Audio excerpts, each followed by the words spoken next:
Good evening, everyone. We will be starting in a few minutes. Please take your seats.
Good evening, and thank you for being here today. My name is Arian Alvear with the Prince George's County Council, and I welcome you to the first of 3 2026 Council Listening Tours.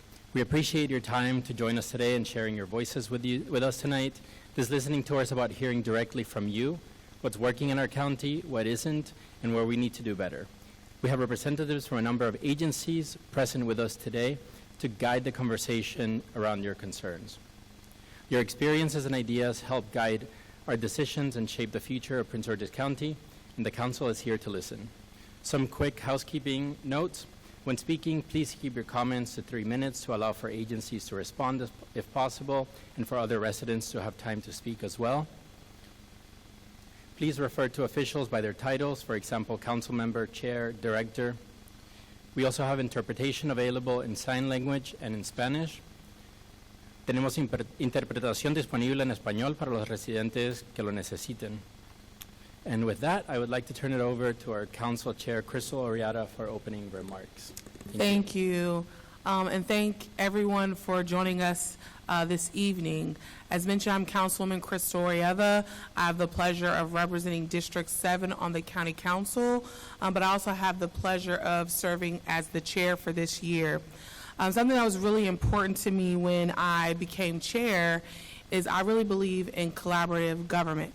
It's the way that I operate in my district with monthly virtual conversations for us to talk about all of the policies that I'm moving forward, my budget priorities. We call them civic roundtables, and it's an opportunity for it not to just be my ideas and my thoughts, but a collaboration between the community. And so it was really important to me as I stepped into this role as chair, what I could do to help bring that across the county as chair. And one of the things that we wanted to do was have these listening tours at the beginning of this year across North, Central, and South County. We also have a survey, so if you're not someone that likes to come up and speak, or you know some people that weren't able to attend today, there's also a survey that they can fill out that'll allow them the opportunity to be part of the conversation. One of the things that's really important to me as I want to talk about my priorities and vision, I mentioned this when I became chair, is really focused on universal child care. That's probably one of my top initiatives over the next year. Do I think we can get there in 1 year? No, I'm realistic. But I do think that if we really want to have a real conversation about it, we're going to have to chip away at what are the barriers for access to child care, how do we really resource it in a real way. And so now we're working on a pilot program with our school systems, starting with aftercare programs. Another major priority for me is special education, and specifically working around early detection for learning development delays like speech therapy with occupational therapy and universal testing. One of the biggest complaints we get from a lot of our parents that their kids are in special education. And now there's a role that our school system plays when it comes to education. As a council, where I think it's an opportunity for us is our position where we sit as Board of Health. And those crucial years before a child enters the school system, where data shows that the intervention happening there is life-changing for that child and the family. Also focusing on economic development. I think, we hear so much about the tax burden being on the residents. And the reality is that that will never shift if we don't have real economic development. Moving away from being what we've been known as a bedroom community and building up our small businesses and our industry in a way that's thoughtful. So focusing on that and shifting will be crucial. Looking at incentives that actually bring those types of developments and working with our state partners will be at a top priority for me as chair of the council. Those are the things I knew I wanted to do as I came into the council. But again, like I said earlier, I believe in collaborative leadership. So we had a 2-day retreat where we as council members met. It was open to the public to listen and at one point even participate with asking questions for one of our panels. And we'll be having a 1-page action report that will talk about our top level priorities that came from all of those sessions. And that will be open to the public to view. But today, we want to hear from you. And I know different town halls have different types of formats.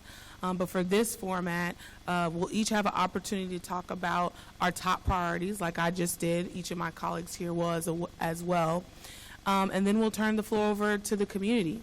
It's the opportunity for you to talk about if there's policies, strategies, things that you'd like us to be focusing on or diving into from a conversation perspective. One of the other things that we're in charge of is zoning. So if there's things and changes that you feel like the process doesn't have currently, we talked about doing the 2050 plan, having a conversation about that. We sit as Board of Health. So if there's concerns specifically in healthcare, this would be an opportunity to voice that. And lastly, budget priorities. As many know, the budget will come to the council in March.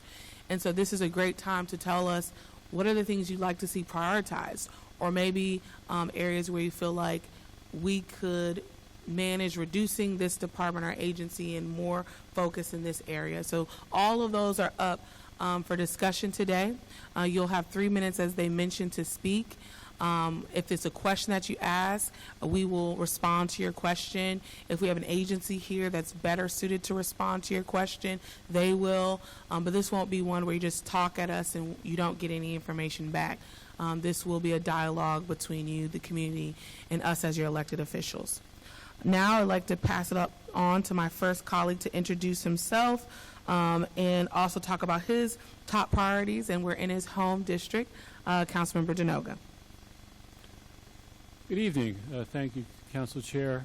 Tom Denoga, Council District 1. This is my 17th and final year on the council. I think I've done enough, but I want to have a really good final year. So I've really enjoyed representing District 1 over the years, and I'd like to finish on a strong note. I would like to thank Principal Miguel Chacon for hosting us tonight here at High Point.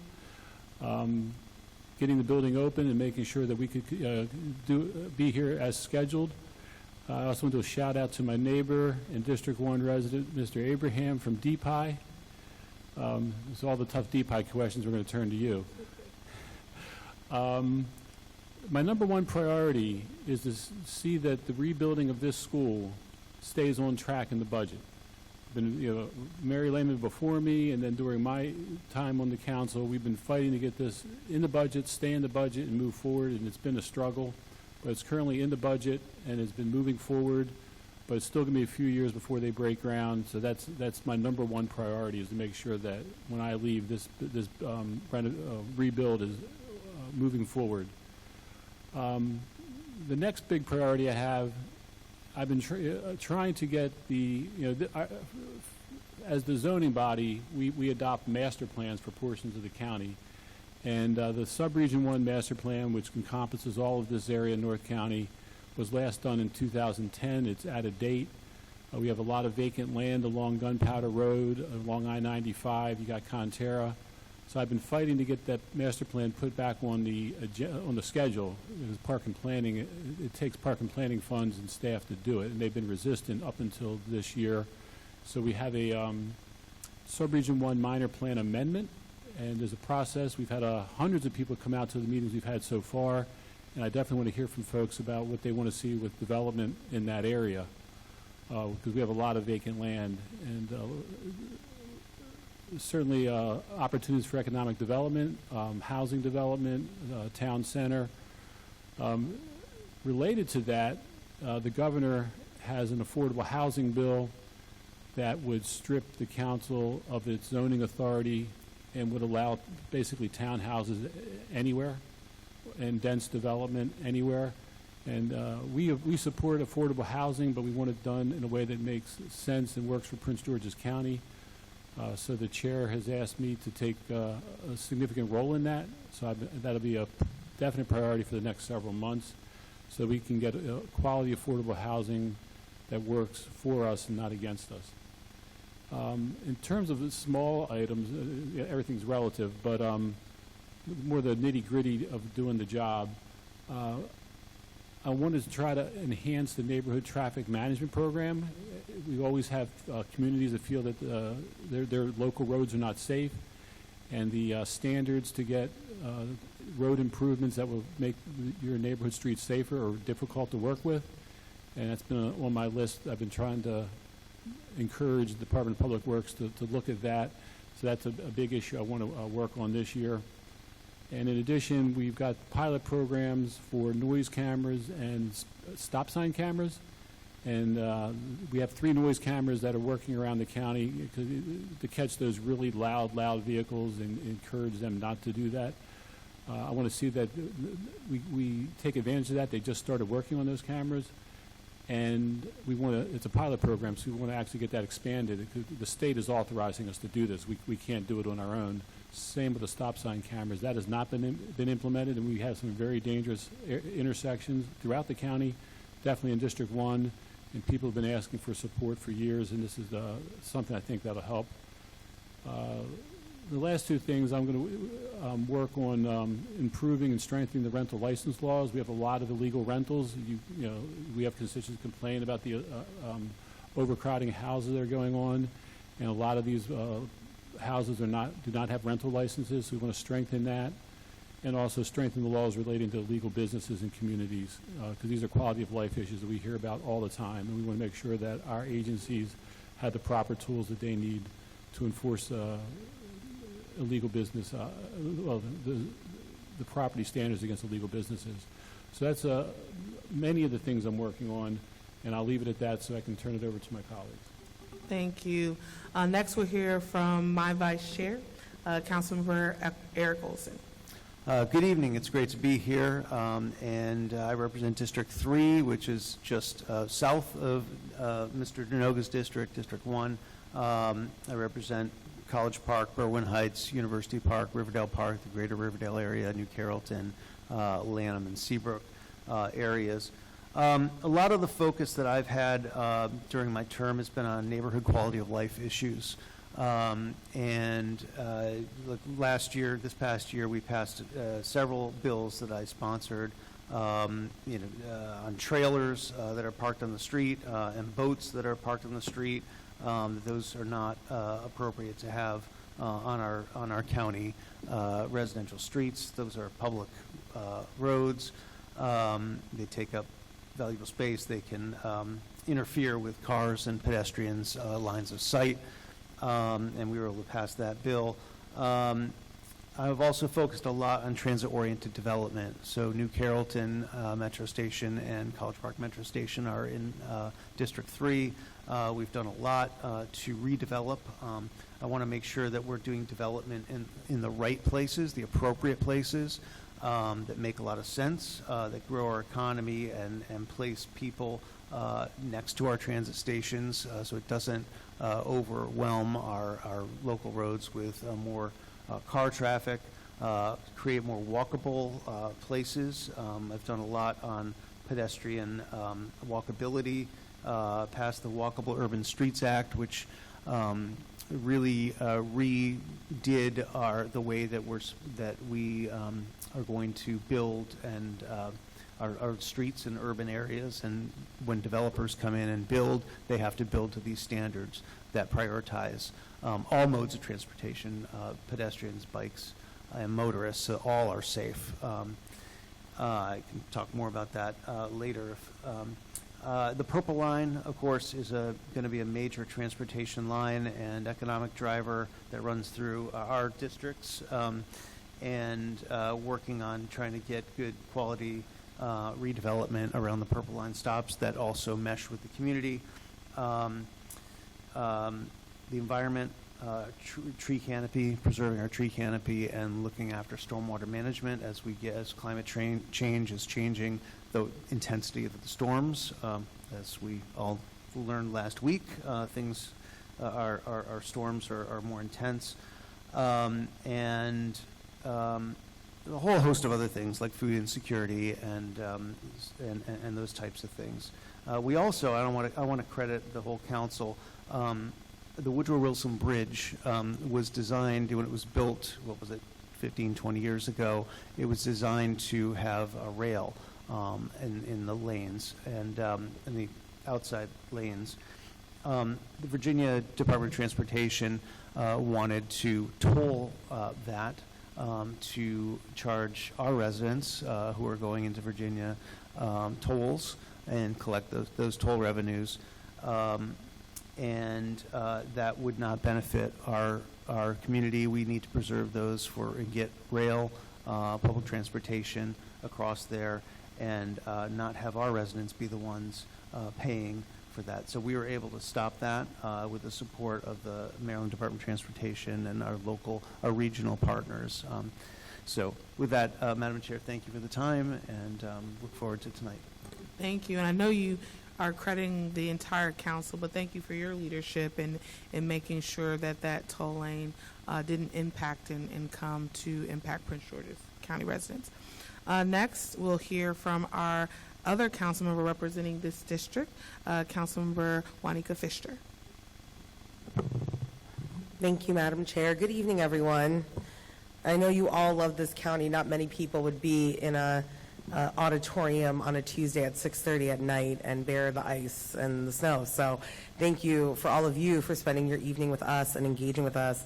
My name is Juanica Fisher. I represent the tiniest but mightiest district in Prince George's County, which is District 2. So I represent Mount Rainier, Brentwood, North Brentwood, Hyattsville, Langley Park, Lewisdale, Chilham, and surrounding communities. I abut Montgomery County and Washington, D.C. There has been so much to discuss. At the council, I've had so many amazing opportunities in leading our Health and Human Services and Public Safety Committee. So that also deals with our health department, social services, and is also the committee for all of the law enforcement agencies, which between all of them, it ends up being around $1.2 billion. I know all the law enforcement in this room are probably going to look at me for their upcoming budget. So that is in that committee. And I also get to lead our General Assembly Committee, which follows a lot of our Annapolis legislation. Some of the things that I'm really excited that I've been able to accomplish in District 2 is we have our multi-gen center coming, which is really exciting. And the multi-gen, which it'll be located near Northwestern High School, is actually serving District 2 and District 3 residents. So even though the building is in District 2 physically, it is meant to be a multi-generation center for both our council districts. Eric and I work together. And the region. I feel like Eric and I are always together, and Purple Line. So I'm really excited about that. Hyattsville Fire Station will also be getting renovated and expanded, and Langley Park is finally going to get the library that they deserve. I also want to credit the whole council, Councilwoman Ivy and Olson and Oriata and Jernoga. We worked really hard with partners across the state. So sometimes, especially those of us that live in North County, we get compared to Washington, D.C. a lot. But when it comes to quality of life issues and finding people for infractions, we had to go all the way to Annapolis to increase civil fines. So until last year, civil fines, the highest was $1,000. I get to actually also chair all 8 large jurisdictions for the Maryland Association of Counties. So we had to get all the counties together to increase civil fines up to $5,000. It hadn't been touched since the early 1990s. And so I credit our whole body, but it was really Prince George's County leading the way. So now, throughout this year, and you'll see in upcoming years, agencies will come and say, this infraction needs to be a higher fine to deter the bad behavior.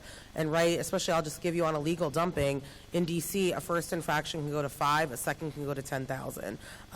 We were interested in the 10,000, but folks, powers that be in Annapolis said, let's see what you do with the 5, and then we can address that. So when you change civil fines in Maryland, you change it for all 24 counties, right? So that's important to remember.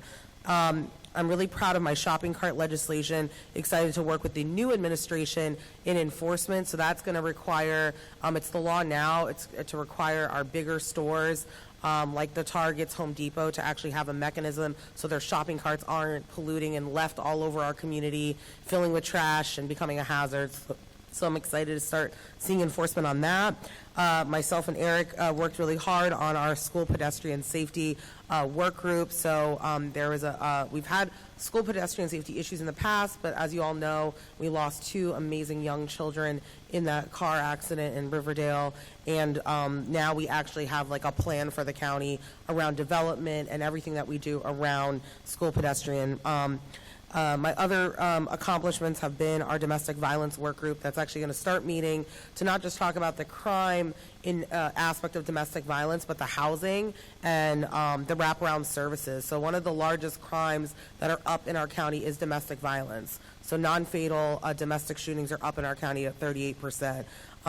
So you're more likely to get shot in your home in Prince George's, so that's important to remember. Also for our district, very excited, we finally completed, we love plans in District 2, we finally completed our West Hyattsville sector plan, which is really a vision for the future on TOD, density near West Hyattsville Metro, and multi-use. And I also was excited to expand our county insurance. So for women that work at the county, you now will be able to do elective egg freezing on our county insurance so that we can encourage women in public service and support them as they give some of their best years of their lives to serving the county. I also want to recognize, I see former Senator Victor Ramirez here from Hyattsville. Thank you, former Senator, for being here, who I work with a lot in my district. So that's kind of a little overview of myself, my district, and the things we've accomplished. Thank you all for being here tonight. Thank you. Next, we'll hear from our council member that represents at large, Councilmember Ivy. Hi, I'm Jolene Ivy. I represent the entire county, and I graduated from this exact school in 1979. So it's been a while. And I knew then, like when I started here, I guess it must have been 76, this was a brand new theater. It was gorgeous. And it's already old, it needs to be redone, and the whole school really needs to be torn down and replaced. So I've been working with Councilmember Jernoga on that and supporting his efforts. And, that's something that's near and dear to my heart. Go Eagles. Now, for my priorities, families have always been kind of the through point to me. So whatever I'm doing, you can look at it through that lens, whether it's has to do with crime or schools, housing, seniors, our youth, whatever we're doing, families are at the center. So one thing I had to rethink when I became at-large member is what can I do as a member who represents the whole county, doesn't have a parochial lens anymore. And one area that I saw being kind of neglected was people who have some kind of a disability. And so that's been my focus. There's like 3.5% of our population has low vision or are blind, and yet we have no services in our county to serve them. They have to go to Silver Spring or DC to get services, and to me, that's just not right. So we are starting a low vision resource center. It'll be opening in Largo soon. The county executive's been a big supporter and has offered free space in a county building to house it, and I'm super excited about that. We're also working on an autism resource event. So that way we'll be able to pull together all the different resources available for people who have autism and see where the holes are so we can see how to fill them. Just like we did with the low vision blind group. That's what we did. We pulled people together. What do I know? I don't know. So we asked the experts, the people who were experiencing it, and that's how I found out that we had no services here. And that's how I try to go about whatever I'm doing, is to go to you, the experts, on whatever it is, and let that be what leads me. One thing that I'm unfortunately focused on right now, and I know we all agree, is protecting immigrant families. It's been a terrible, terrible period of time, and we need to do more to protect them, to give them support, and to try to keep ICE away from them. When we see what they're doing in Minneapolis, it's so outrageous. I mean, even Trump has had to say, well, maybe it isn't looking so good. Yeah, right. So since he is the one who created this situation, we need to do what we can to protect the people who live here. And I know I'll have the support of all my colleagues. One thing I forgot about when I was talking about disabilities is universal design is something that I passed with the support of the whole council, and that is something that will have, as housing is built in the future, it'll be built with accessibility in mind so that people can get into their homes, they can stay in their homes. My dad lived with us for the last 5.5 years of his life. He died when he was 93. And he was a teacher here, actually, at High Point, now that I think of it. But he couldn't have done that if our house wasn't already kind of set up for him. And when we years ago had an addition built in our house, we made sure that there's a bathroom on the first floor with a shower, with a bench and a grab bar and everything. So we were ready. And we have a room on the first floor, used to be the kids' playroom, and then it became his bedroom. So we had a place ready for him because we were thinking about it. But if you're not thinking about it, and if you don't have those resources, and you bought a house that's not set up that way, something can happen to you or a family member in an instant. And a large percentage of us will end up permanently or temporarily disabled and will need this kind of access. So that's something that is going into effect July 1st. As houses are being built at that point, they'll be built with accessibility in mind. And of course, we all agree on economic development, the need to do more to bring more money into our county in ways that aren't on the homeowner. And I think it's also important that we do things that bring the community together. And another thing I've been working on that should be coming into fruition this spring are road murals. When I was here in my first term on the council, when I brought up road murals, I was argued down. I was told that they were unsafe. And I didn't believe it, but, I didn't have the votes. So there you go. But now we see the evidence that road murals actually slow traffic down. And it also brings communities together, and it brings some life to areas that maybe need a little help. So I'm very excited that it's been like a 2-year process. but it's finally happening, and we're going to have several road murals coming up over the next few months. So after the winter is over, if the snow and ice ever goes away. Thank you so much. Thank you. Now we were going to have a section where we each would come back and do our vision and priorities and goals, but I decided to just do it at the onset because we were running a little bit behind. I really wanted to make sure that we didn't talk at you the whole time and that we really had an opportunity to hear from the residents. So now we're going to move to questions and comments by the community members. And so for staff, if you can help me figure out how we're going to make it work. So if people already signed up, you can call them. Is that correct? Hello, yes. Thank you so much, you all, for being here tonight. My name is Gilly Haynes, and I have the pleasure of serving as your facilitator. And I just wanted to, before we start that, just to tell you how wonderful it is that you all came out and how important it is to have you here to hear your voice.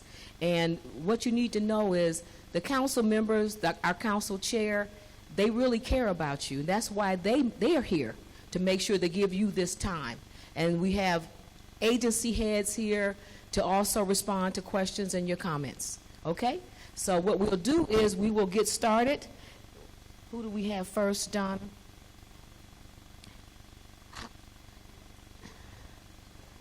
You can still sign up. I'm going to call the ones we have on the sheet now, but you can still come over and put your name on the list. Come around this way so we can get you to the table, okay?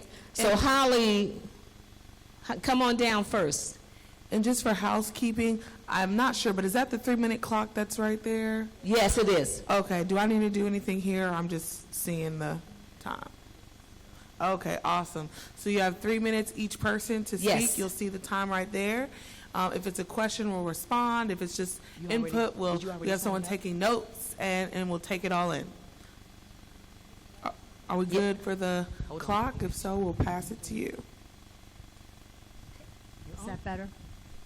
And before you start, if there's someone that has mobility issues and you can't get to the mic, let me know and I will bring this mic to you. Okay? Good evening. I'm Holly Hoagland from Laurel, District 1. I had a couple comments concerning the environment, specifically litter. Speak a little louder. Okay. Use your outside voice. It's a big auditorium. I'd like to thank the council for passing the plastic bag ban, the one-use plastic bag ban in PG County, and I think that put us way ahead of a lot of other jurisdictions in Maryland. Can you hear me? Okay. I think it's making a huge difference in reducing the amount of litter, plastic litter, that's going onto our roadways and water. And there is a fee if you have to buy a bag because you don't have a reusable bag. And I think it should stay a fee and not turn into a tax for the county because the law was made to, that was not the original intent of the law. I also would like to bring to your attention a bill that's going before the Maryland legislature right now concerning litter cleanup. And it's this bottle refund bill that's being considered, and I was hoping that the council would consider that, look at that bill and consider endorsing it because that would give it a lot of legitimacy, the more counties that get behind this bill. It's a proven system. The bottle refund system is proven in 10 other states for decades. A lot of Europe has it, Australia has it, much of Canada has it. It reduces the beverage bottles and cans that are along our roadsides and waterways. This bill is a very strong bill. It's taken into consideration concerns of all the stakeholders. So hopefully you can help to make Maryland the 11th state to have a bottle refund bill. Thank you. Thank you for your comments. I know last I think it was last cycle, there was the bottle tax, or no, it's not bottle tax. Yes, Madam Chair. We voted to support it in Annapolis last year, Madam Chair, but it didn't move through the legislature in Annapolis. And so we have our Chair of General Assembly, so we can have an opportunity to have it come back before us as a body to discuss, to see if we can support it. Next speaker. Right, we have next Michael McLaughlin. Come on down. And also, if you signed up online, that was to let us know you were attending. And so if you still need to speak tonight, you can just still come down. Okay, thank you. 3, 2, 1. Hi, my name is Mike McLaughlin. I live in Laurel with my wife and adult daughter. And I've been a long-time Laurel resident, and I'm here to ask a simple question.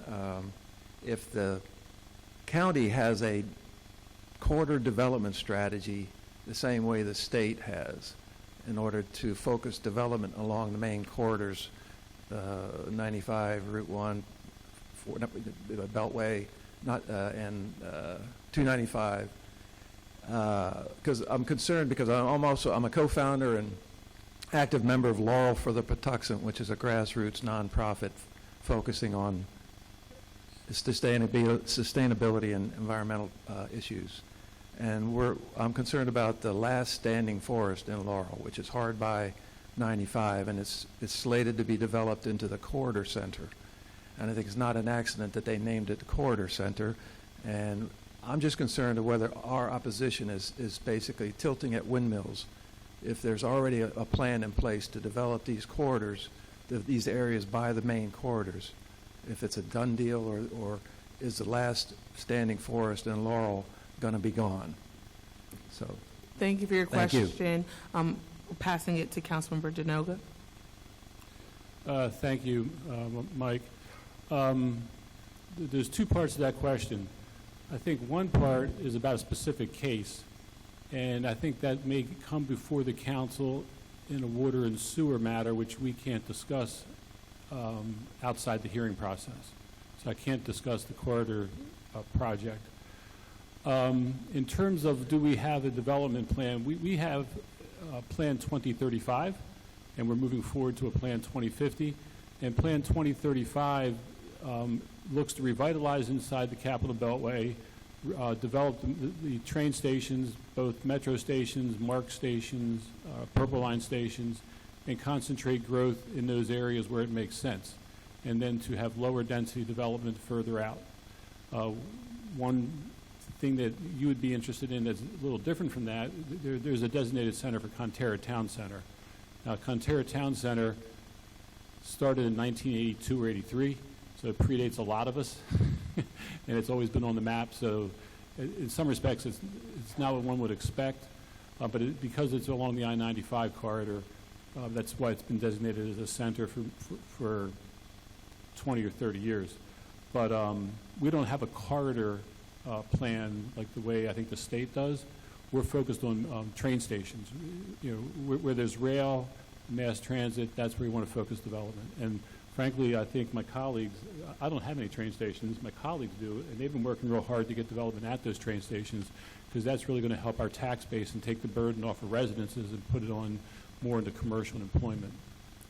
Thank you, Councilmember Denoga. And just to echo his sentiments, we're really focused on transit-oriented development, really moving away from anything that we think is sprawl development. It's one of the reasons why we have some tension points with some of the legislation that we're seeing on the state level. It takes the power completely away from the council and will force more density in areas that might not make sense.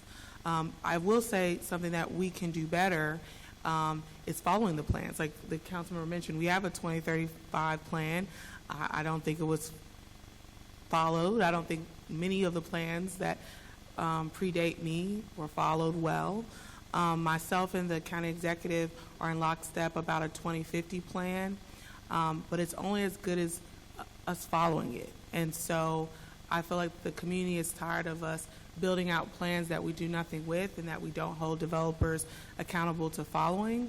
And so putting real standards, fixing our use tables, and putting teeth behind the changes we make to make sure that developers actually have to do it and follow it, and that we push development to match the plan is where it's a key focus for me in this next year. Okay, thank you so much, Chair. Our next three speakers, Kathy Birch, Brendan Rose, and Jonathan H. You can make your way down.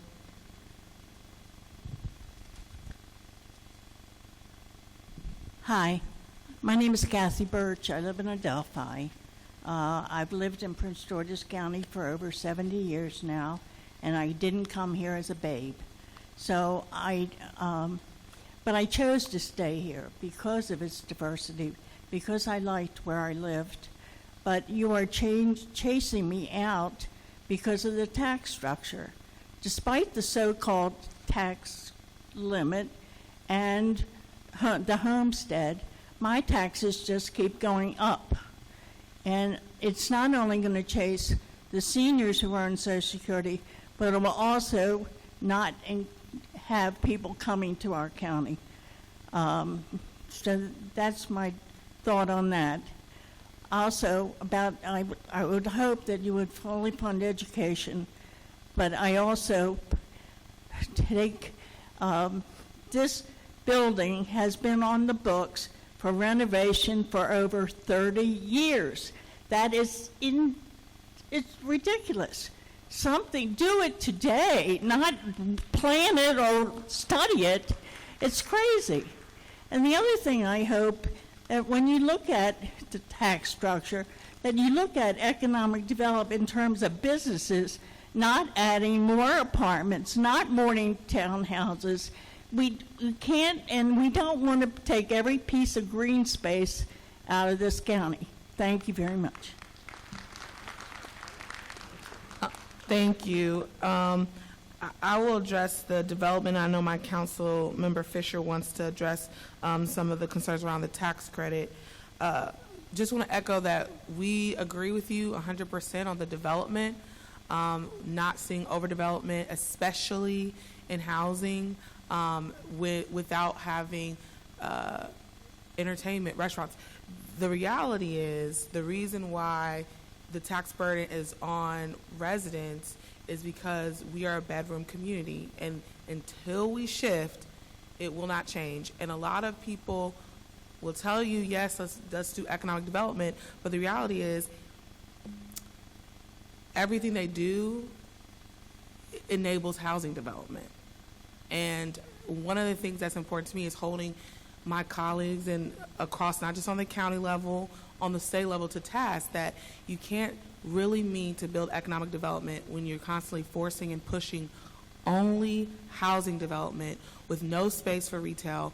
My district, in District 7, all the new developments nearest to the metro have been taken only by apartments with limited retail. The reality is that damages that community.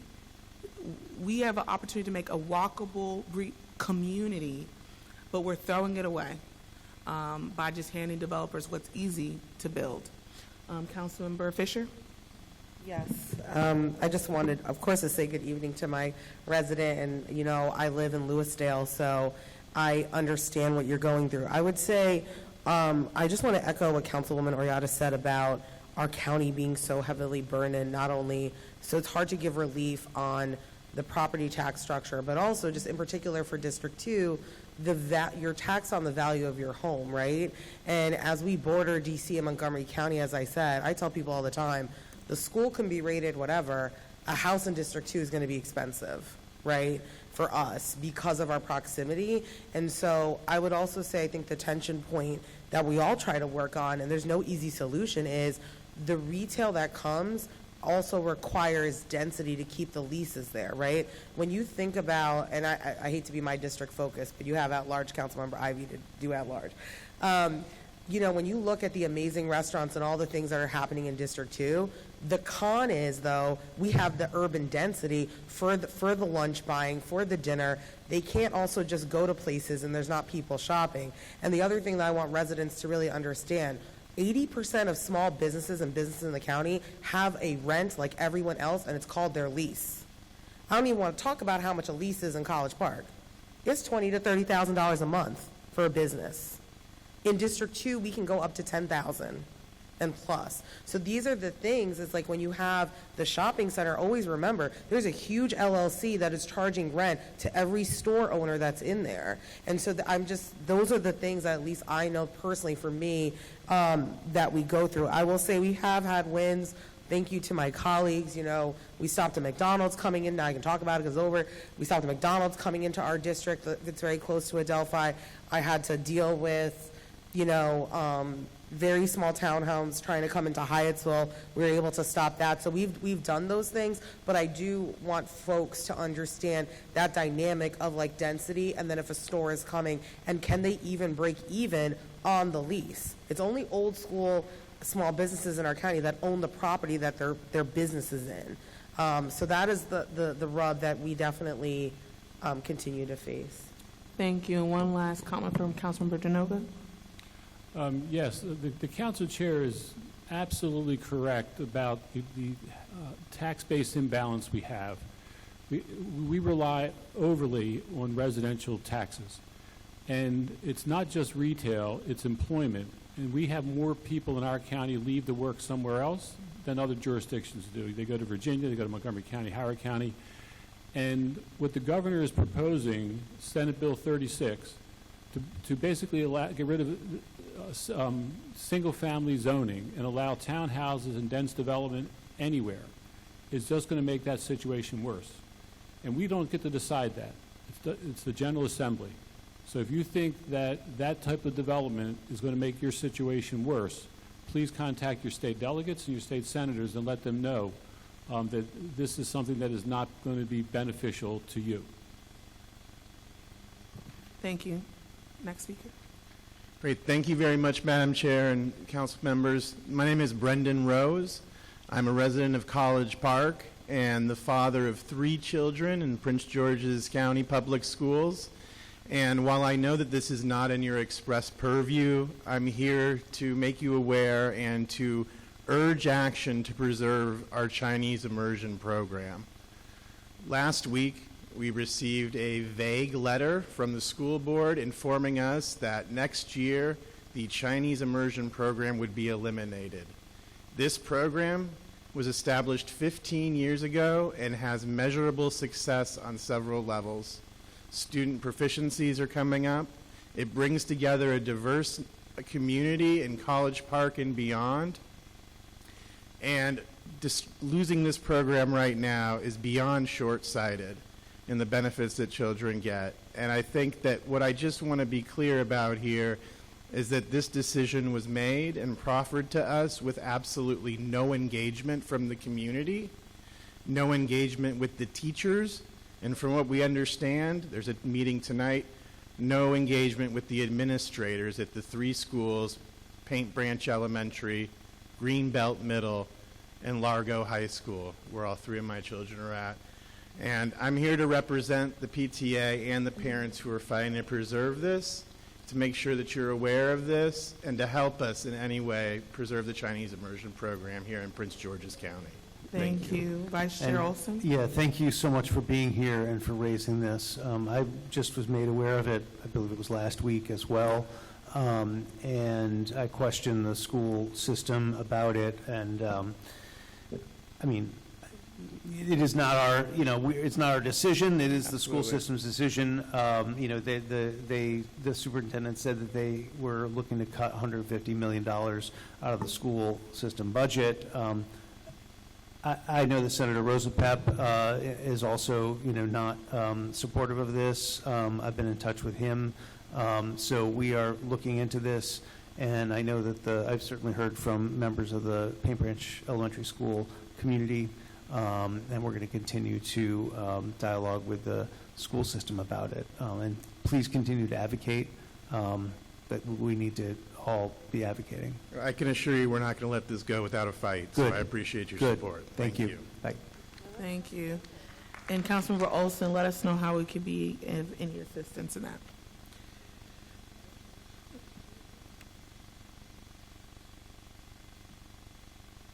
Thank you, Council Chair and council members. My name is Jonathan Haight. I live in Laurel, Maryland, and I'm here to talk about the Corridor Center development, which is going to displace 28 acres of mature forest with over 300 townhouse developments. Councilman Dernoga brought up traffic. Councilman Olson, you brought up stormwater management. And Councilmember Ivy, you brought up universal development, access. This development is all townhouses, vertical arrangements with 3 and 4 floors, all stair accessed, with a garage at the bottom. Universal access is impossible in that development. Excuse me, I apologize for cutting you off. Because I was just notified, because the project is coming before us, legally we can't hear any comments from the community. We would have to excuse ourselves. It's ex parte communication. Did you want to add something, Councilman? There will be a public hearing at which you can speak specifically on this. And, if we hear information outside that hearing, it could, as the chair said, it could taint the hearing. So when this comes before the council, there will be a notice, and you will know that it's the appropriate place and time to come. So we regret to cut you off on Corridor Center, but this continuing could actually make your situation worse. So okay, there will be a hearing specifically on that and other water and sewer matters. So it would be best if you didn't continue on that topic. I accept that, and I would like to point out that I didn't know about this meeting until yesterday, and I hope that my notification for the council meeting will be more timely. You need to get on my District 1 newsletter. And thank you for that. And I was just reminded by one of my colleagues, when we talk about zoning cases, think of it like we sit as judges in an appeals court. So if we hear anything from either side beforehand, they can force one of us to recuse ourselves. So that's one of the reasons. So if ever one of our colleagues tell you we can't talk on it, it's not because we don't want to care, we don't want to hear from the community.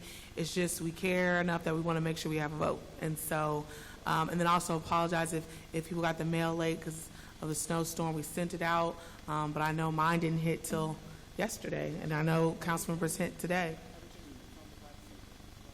And then to Councilmember Dernoga's point, we'll make sure everyone that signed up, you would have told us what district you're in. So we'll make sure that you also get on the automatic listservs so you can get stuff also by email. But we'll move on to the next question or comment. Okay, down. This is Michael. Okay, can you all hear me? All right. Good evening, council members. My name is Michael Bonds, and I live in District 2 in the city of Hyattsville. So I have a couple questions and then one comment. So the first one is kind of related to funding for bike trails and other infrastructure in the area. I know that the county and also, well, the county as just the county and also as part of a Park and Planning Commission has these different plans that I've read through for trails that would be really useful. I think there's one particular that would be in Lewisdale connecting like the Northwest Branch to like the former PG Plaza area. And as these projects come to be, come to start being planned or developed, I would just kind of wonder if the county has a plan to protect funding for those projects because I think I've heard that a lot of times the Parks and Planning budget does end up getting diverted to other causes. So does the county have a plan to protect that kind of funding? Councilmember Olson. Sorry. Yeah, thank you for the question. Yes, Park and Planning does have a budget for bike trails, both maintenance as well as construction. It follows, there are plans, so I don't know specifically the trails you're talking about, but there's plans that get made and then they have to go through feasibility and design and construction, engineering and construction. But yeah, those are set, we know in advance how long those things are going to be, and we make sure to protect that money in the budget so that those trails are very important. And, you know, well, I don't want to keep going on and on, but they're also an economic development tool. They're all, you know, people use the trails to go to and from work. I mean, it's not just recreation, although recreation is wonderful. So thank you for the question. Right, of course. And then, well, let's just get to my comment here. And this is on housing.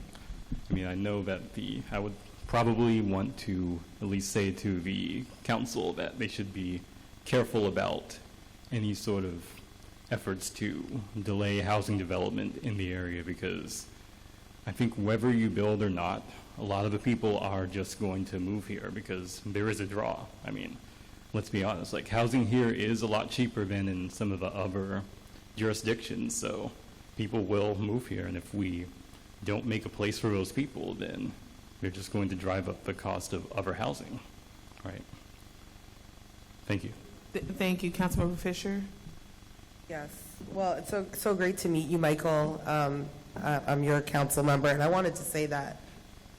Oh, I just wanted to say that I would say housing is really specific. In District 2 itself, the only cases that I really had issues were from predecessor work. We have a lot of housing and probably the most cranes in District 2 as we're designed to have as an urban district. So I would just say I don't think it's housing is a one-size-fits-all. And I will say, at least in our community in District 2, to sometimes the chagrin to other residents, we have a huge amount of diverse and housing stock for the county. So I just wanted to say that. And I don't, Councilmember Ivey, do you have a comment on this one?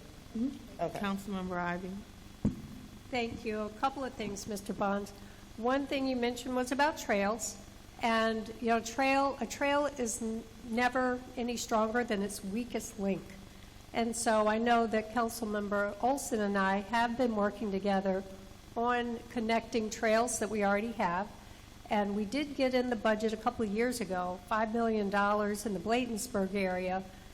And we're, still working on that, having it come to fruition, because things take way longer than you want them to. You know, when I first became a member of the House of Delegates, one of the first things I did was to have, I was advocating to have a trail built from Kenilworth Avenue through the WSSC to connect with the trail that was being built there. And they told me that they could do it, but it was going to take about 6 years. And I was like, 6 years? And do you know how long it took? It took 6 years. But it was built. It is open there, so, it did work. And when you talk about housing, one thing that we have to do, because the state told us to, but I'm happy about because I've always supported it, is accessory dwelling units. So to be able to, in certain areas, put an accessory dwelling unit or a granny flat, or whatever you want to call it, on your property can be helpful to help with housing affordability, whether you have an adult child that you're trying to help out and you don't want them really living in your house, but you want them to feel independent, or if you have a child who's got some kind of disability, that same thing, you want them to be independent, but you want to be close. So a lot of different reasons you might want it on your property, but there's a lot of tension because in certain communities, the first thing people say is, well, there's no parking. What are we going to do about that? So I know that we have a committee on the council that's looking at how we implement ADUs here in the county. When I first joined the council, that's one thing that I had tried to pursue, but I was told right away that council didn't want it, and I wasn't going to get the votes and forget about it. So I don't like spinning my wheels, so we kind of let that one drop for the time being. But now the state's on board. They're requiring us to do it. And now we're working on it. So I think by this fall, we have to have our plan figured out how we're going to implement it here in Prince George's County. So I think that'll help with all kinds of things with housing. Thank you. Next question. All right. In order to help us keep our records, our clerk has asked those who did not put their addresses on the sign-up sheet, if you could make your way down on the side and add those, please, so we can keep those together. And as our next three speakers comes come down. I just wanted to recognize our sign language interpretation team that we have in the front. So give them a round there. Thank you for being here. And if you should need it, we have Spanish language here access if you need to have that interpretation as well. Okay. A.J. Whitfield, Cassandra Toole, and Joseph Olmo.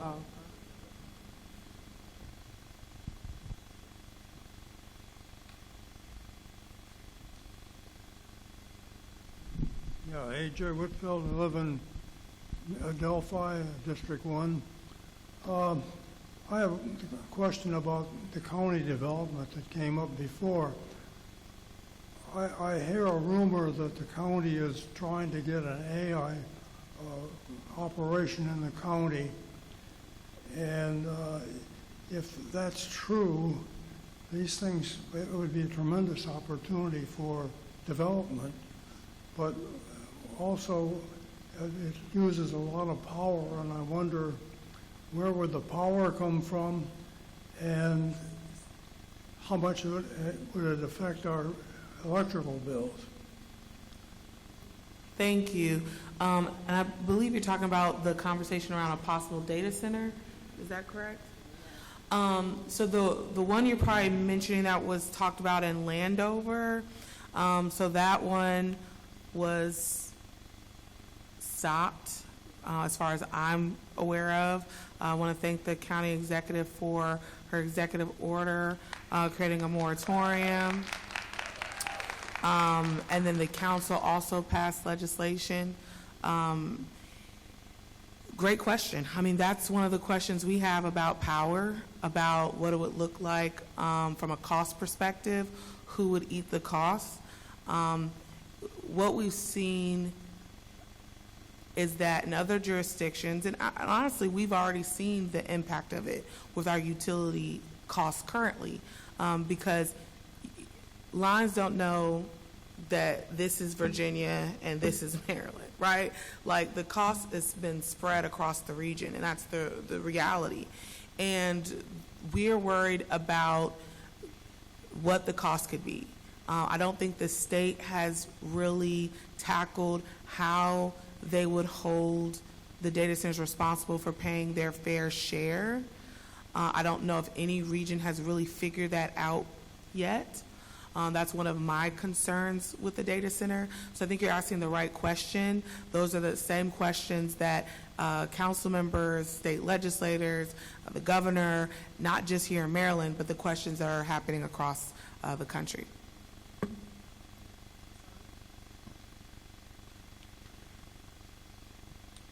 Good evening. My name is Cassandra Toole. I actually live in District 7. I just didn't have the opportunity to visit you all on this week. Hey. But I'm here on behalf of Food and Friends in D.C. So I've been a volunteer with Food and Friends for quite some time. Just to give some content and some background who Food and Friends is. It's a community-based organization with a mission to improve the lives and health of those living with serious illnesses such as cancer, kidney failure, and HIV/AIDS who are unable to provide nourishment for themselves. Thank you for the opportunity to share what Food and Friends means to me. Food and Friends has a significant footprint in Prince George's County through delivering meals to homes of vulnerable individuals. Just last year, we provided over 500,000 meals to over 1,000 county residents. And since 1988, Food and Friends has been home delivering freshly prepared meals and medically tailored meals to residents in the county.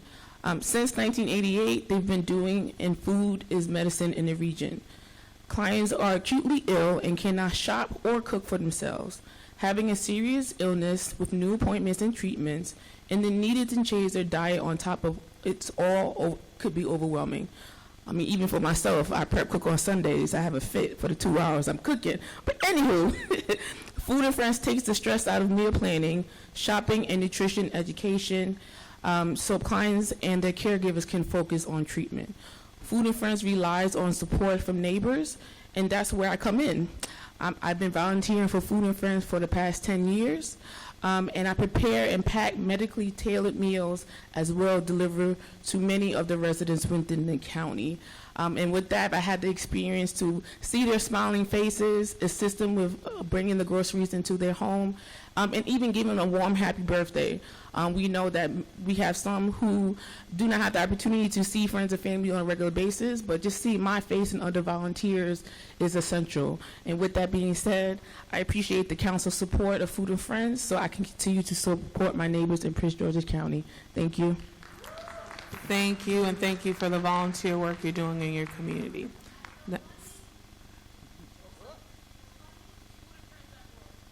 Foodandfriends.org. That's the website if someone wants to support, volunteer, donate. Hello, council members. My name is Joseph Olmo. I'm a reporter for NBC Washington. We just came from a neighborhood in Lanham where, I'm not exaggerating, there are still streets that have not been plowed once since the snow stopped falling last Sunday. One resident told me, again just a couple minutes ago, that he doesn't know why he pays taxes for services he isn't receiving. What do you say to somebody who's still looking at a snow-covered street 9 days after the snow stopped falling? One, thank you for coming and your coverage and making sure that these issues and residents' voices are heard. And just in the climate of journalism, thank you for what you do. I would say understand your frustration. I was out in my district multiple days and saw the same thing. I called the director of Department of Public Works and Transportation and said, I'm sitting here until a plow comes because it's obvious that one has not been here. And so I think I'd be remiss to say anything other than I understand their frustration because there's an expectation that services are going to be done and that they're going to get done swiftly so that everyone feels like they're getting the same services. So that's what I would say to that resident. I was on a call just today, and I've been on calls throughout the week with the Department of Public Works and Transportation and other agencies. And I know for the council, one of our responsibilities is oversight, and there definitely will be a conversation about lessons learned, where mistakes were, how could we do better in the future so that this mistake with certain streets feeling like they're missed don't happen again. I will also, though, have to say that this circumstance we know was different than other storms. We know that our partners in the region where we're having conversations with DC and Montgomery County and Arundel County, other places dealing with similar things in their communities. But I think there's a lot of lessons that are going to be learned. But the first and foremost thing I can say to residents is that I understand their frustration. There's no excuses to be made, and I understand them wanting and demanding better. Do you have the name of the particular street that you're on? Yes, this is Wellington Court, and if I may, just to follow up, the neighbor told us that he's called 311. He waited 3 to 4 hours one time when he called 311. He was told finally that he'd need to wait 48 hours, like give crews 48 hours. Obviously, it's been a lot longer than just 48 hours. So what do you tell somebody like him? How much longer is he going to have to wait? Is there a representative from Department of Public Works or Transportation here? Okay. I am texting the director this street right now. I think, and I will personally go to that street when this is over, and I will do the same thing. I'll say I'll wait here tonight until a crew comes because it's unacceptable. You'll wait at Wellington Court? I will tonight when this is over. All I'll say is be careful because I'm not exaggerating. It's fully covered and it's a little hill going down to a cul-de-sac. So we've been there. Let me, Madam Chair, I can handle this one. It appears to be in my district, and I'm not sure that I was aware that that court was not done. Same as the chair, I've been out there at numerous cul-de-sacs and dead ends with packed ice and got the Public Works out there to deal with it. So we will get this dealt with. It's unacceptable. Thank you. Thank you. The last comment for, okay, last two. We'll go to Denoga, then Ivy, and then we'll go to the next question. Understand that we don't drive the plows and we don't direct where the plows go. When you can't get through to 311, you should call your council member, because much like Mr. Olson and Chair Riata, I was out there in cul-de-sacs. My staff was out there in cul-de-sacs. We had one that's still hanging on that hasn't been done in Beltsville, and it's really hard to fathom how this happens. But in reality, we have a lot of employees and a lot of contractors working 12-hour shifts for 8 to 10 days, and there are little pockets that get missed. But your council members know the districts, and they will be out there in the cul-de-sac. I had the county executive out in Beltsville at the cul-de-sac Saturday night at 8 or 9 o'clock, and they got that street done, but then they didn't get the street 2 blocks over. So there are, it's hard to understand, but there are cul-de-sacs that get missed. But your council member will do everything possible to make sure that the plow does get there, and we will keep on. My staff has been on DPW, and everyone up here's staff has been on top of DPW. But understand that, in an emergency of this magnitude, mistakes get made, and all we can do is say it's unacceptable. I talked to the county executive when she was out in Beltsville, and expressed to her that they don't take enough, DPW does not take enough advantage of the council members' knowledge. They're using contractors who don't know the area, and that they should incorporate our assistance more than they do, and she was very receptive to that. It's not acceptable. It really isn't. It is a huge county, and so with 2,000 miles of roads to get over the snow, I know it's hard, but still, when it's your street that hasn't been plowed, it's not acceptable. And cul-de-sacs were intentionally left to last, because when you're plowing, you're trying to plow areas that give the greatest number of people freedom. That means the people in the little cul-de-sacs are a little harder to get to. So they've been last, and I guess they're tired of being last, and I can't say I blame them.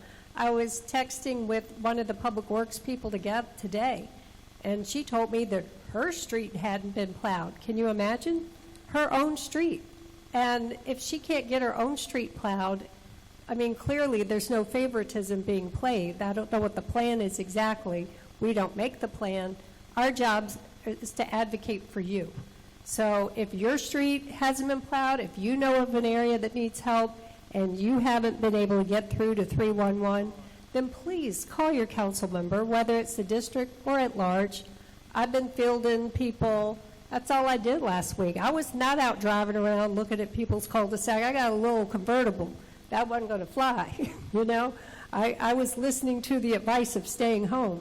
So I stayed home, but I constantly was getting emails and texts and calls from people asking for help. And so I spent all my time, my staff spent all their time, just calling and emailing and basically harassing the people that the county executive asked us to call for help. It clearly wasn't a perfect plan. This was a very unusual snow event, but we still need to do better. We can't accept this and say, well, that's just the way it is. No, because it's climate change, and we're going to have more of these events, and we don't know what's coming next, but we need to be more prepared. Will there be an after-action report? So I don't want to take any more time. Yeah, and there always is every year. And there will be, I know the county executive has already talked about doing a task force and also doing a regional conversation and possibly convening people so that we can have conversations from all angles. And so I know she's working on that. Thank you for your time, council members. You're welcome. Thank you. Hey, our next three speakers, Andrew O., Michael Levine, and Andrea Davis. If you all could make your way down front. Thank you.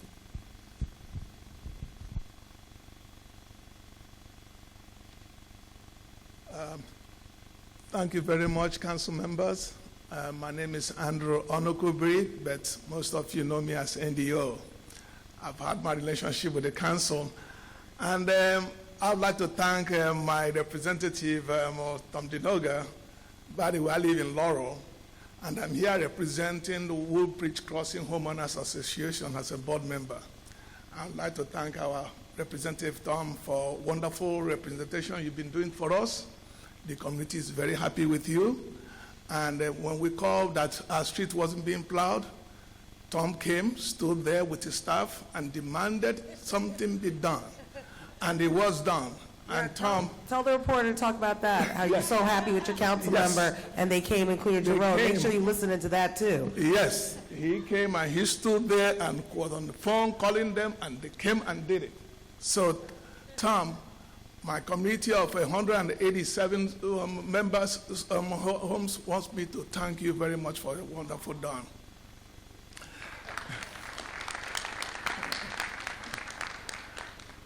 Another reason why I'm here is one important issue that's bothering all of us, and we've been bothering Tom to help us out, and I would like the board members to help.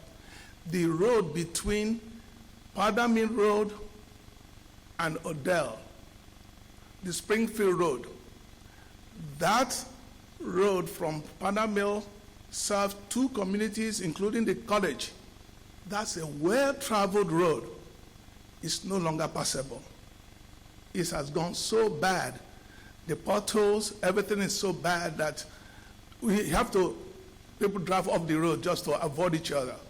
You're avoiding the pothole or you're avoiding the oncoming traffic. The backup on that road goes to a mile if you come there by 4 o'clock or during rush hour. It is very bad. And I don't know when that road will be done. We've been yelling at Tom. I'm sorry, Tom, we've been telling you this, but I am here representing that road, Springfield Road. Please help us out. Thank you very much. Thank you. All right, next. Good evening. My name is Michael Lavina, and I'm an organizer with the Party for Socialism and Liberation. I live in Hyattsville, Maryland. I would like to thank first Council Chair Oriata for hosting these listening sessions and being a voice with us against data centers.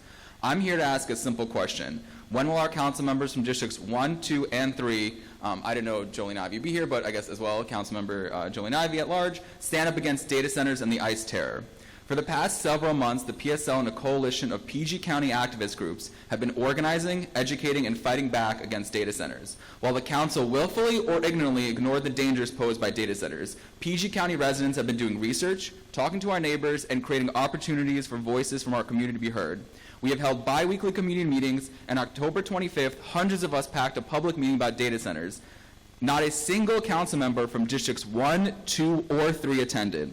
No staff, no statement, just silence. And that leads me to my deeper concern. If you won't show up to defend our neighborhoods from unchecked development, how can we trust you'll protect us from the ongoing federal overreach of the ICE terror? These aren't independent things. We know what these data centers are for, to develop AI surveillance technologies.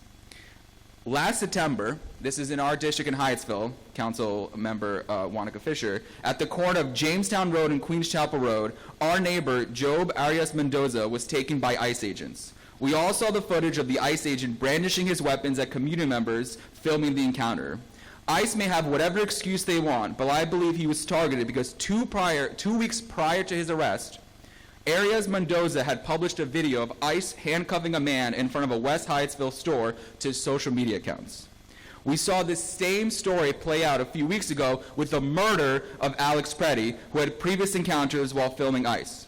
We know this is not some dystopian future, not some sci-fi show. This is present-day reality. ICE is using this technology right now to target, kidnap, and terrorize our neighbors. We have heard about the devastating environmental, financial, and public health impacts of data centers, and their contribution to harmful AI surveillance technology used by ICE is another reason we urge our leaders to maintain a continued moratorium on data centers in PG County. And I'd like to add that, since I have a few more extra time, the recent budget proposal added $6 million to AI surveillance in schools. We are cutting Chinese immersion. We're not funding the school for 30 years, and yet we have $6 million for AI surveillance technologies. That's a shameful thing. Thank you for your time. Thank you. First, we have Councilmember Fisher. Well, first I want to say as a first-generation American whose parents immigrated to this country, whose aunt has been undocumented in this country for 20 years, I want to speak for myself, and I will speak for my colleagues, that we care about our immigrant communities. We are here to protect our communities. We find the actions of ICE despicable and deplorable, and I think it's, it's interesting coming from an immigrant family myself that, folks forget all of the stories and the journeys of the people that represent you, because we have stories and journeys as well. So to think that our passion is not there, it's there. I think Eric and I have been at an ICE vigil together almost every single week since Christmas together. So I want to say that. On the second point, this council, and I want to thank previous council members as well, our county is one of the leaders in the state of Maryland that our law enforcement does not work, does not collaborate, and does not engage with ICE. Okay? And that was passed all the way, I think, in 2021. On that point, our council has supported and continues to support, and it was debated all day today, yesterday and today, dismantling, which we don't do, which is 287G agreements with ICE. So your county and your county council has been a leader in protecting immigrant families and immigrant communities, and you have direct immigrant representation on your county council. That seems to always never be mentioned in the comments, by the way. The second thing that I also want to add is this same council passed a bill last year, my legislation, that not only included our law enforcement, but that said any county employee, anyone with the county shield, if you call or engage with ICE, because there was a teacher in Baltimore County that called ICE for students were mobilizing, that you will be taken to ethics and disciplined by our county. So maybe we should all, look at that. We passed that last year. So that's my comments when it comes to ICE. When it particularly comes to, for me, at least, I'll just speak for myself, for data centers and things like that in District 2. District 2 is the tiniest district in Prince George's County. There's nowhere to put a data center. Data center ain't coming in District 2. I'll tell you that right now. You just get, I don't have the space or the power. So I will say, sometimes in council, I'm very grateful to, I'm just going to say this comment, I won't speak anymore, Madam Chair. You work with colleagues. Everybody leans in on different things. Everyone has different expertise. I have to look to Eric for trails. We work on trails together, but he leads in that way. So I think for me personally, having a district that is not viable for that asset at all in any way, it's the same way, I'm not, colleagues are not weighing in on Purple Line. A lot of people don't like Purple Line, didn't like, it was like a whole thing. Purple Line is only in District 2 and 3.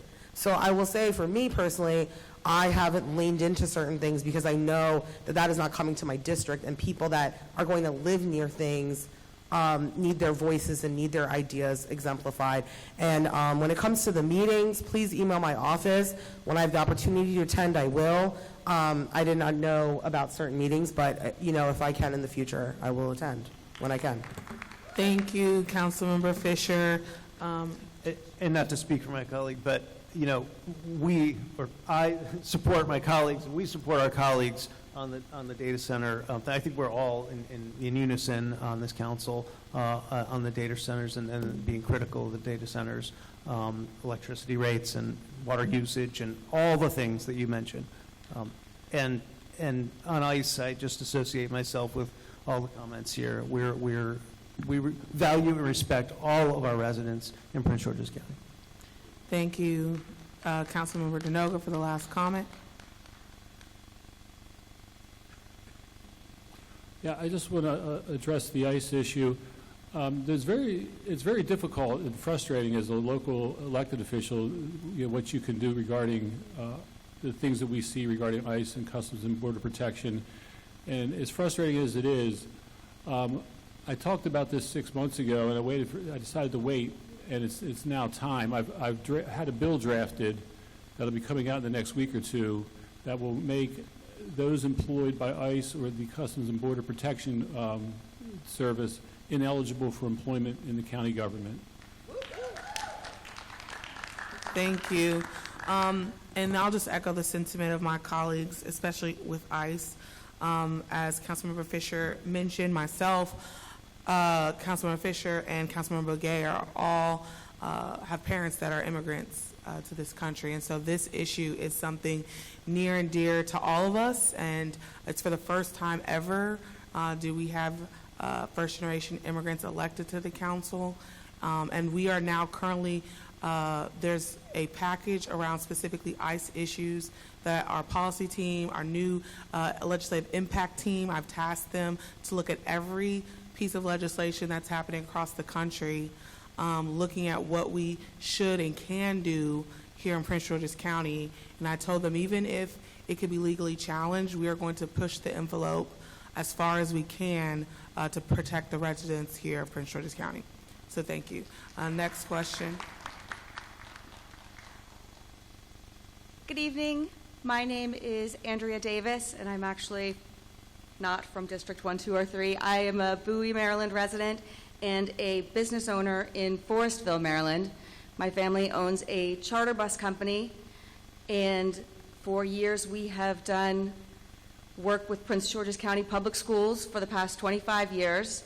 And in November, again with no notice or discussion, Prince George's County decided that instead of using their list of approved vendors that they have used for the past 25 or so years, they are going to piggyback onto Anne Arundel County and Baltimore County's procurement contracts for charter buses for field trips.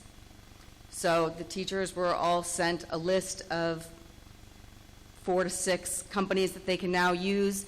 They have excluded the ballpark 10 to 15 Prince George's County bus companies that have been doing field trips in Prince George's County forever to now these. There's one Prince George's County company that still happens to be on the list. These contracts are blanket purchase agreements with Baltimore County and Anne Arundel County that expire in June of 2029. And I have reached out to school board members and county council members, and they've said this is something that the school, that the county school department is going to have to address.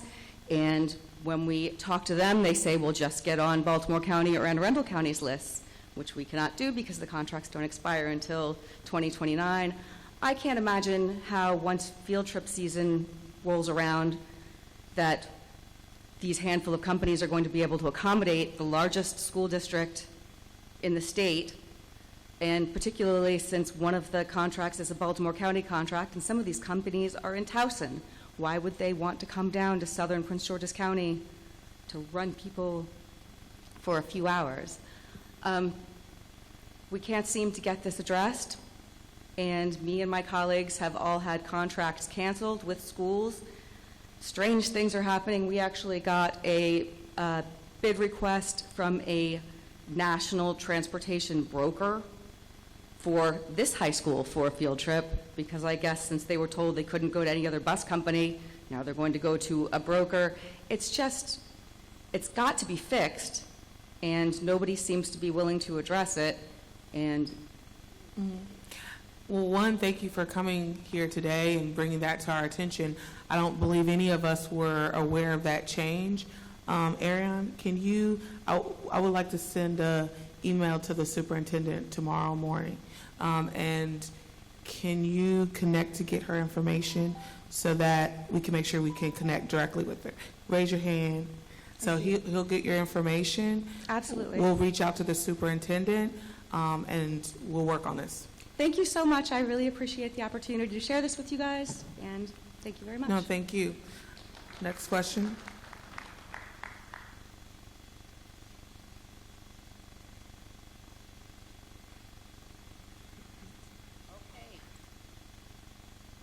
Make sure we had her information. All right, Lisa Rowe, Emily Rowe, and Jillian Schweitzer. Make your way on down, please. Thank you so much. And thank you all for being so patient tonight as we move through each question and responses. Accessibility issue, so she'll need a microphone. Okay. Actually, I could take it over there to her. Oh, okay. All right. So good evening, everyone. My name is Lisa Rowe, and I live in District 2. So I actually have two things I want to raise, one on behalf of my husband who couldn't be here. So the first one, I have it written down here, so give me, oh my goodness. Okay, here we go. As a youth-serving organization working directly with middle students and 12th graders across all districts in Prince George's County, Leap to College is seeing how revised grading policies can lead to unexpected course failures that threaten 12th graders, really all high school students, ability to be prepared for the rigors of college. At the same time, the council funding process has been less direct and harder for community organizations like us to navigate, limiting our ability to support students at scale. We have also tried to meet with council members to share these concerns, but we have been told that there are gatekeepers and that we cannot get directly to council members to have meetings. Additionally, we are concerned, I just want to put that out there. That's the first concern. Because the new policy that Prince George's County Public School has in place for high school students is that as long as they can pass 1 quarter out of 4 quarters in high school, they can graduate. That is setting students up for failure.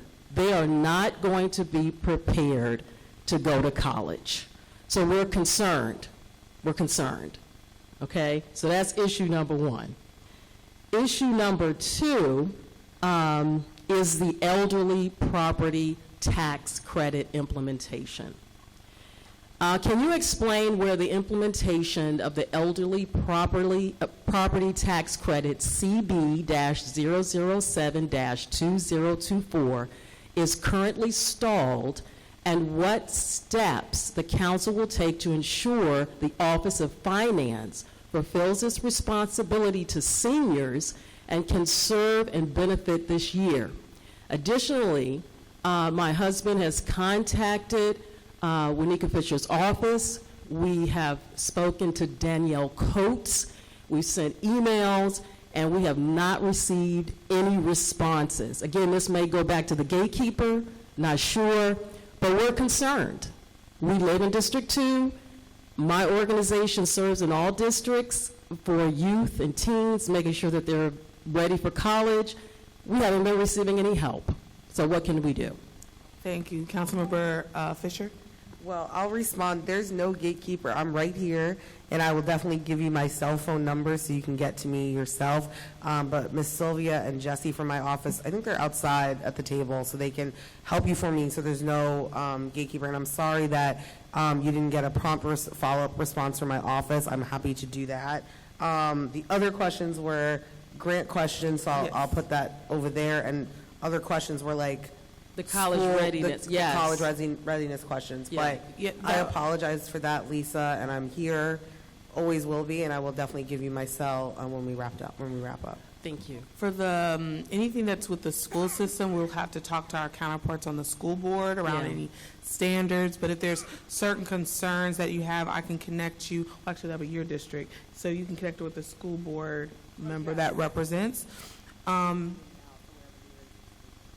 Got it. And then for the grants, was it grants through the school system or grants through the council? Through the council. I mean, it's a new system now. You have to go online. We don't get any responses. We've been contacting people at the county executive office. They say, hey, speak to your council member. Okay. Again, go back to the. I hear what you're saying.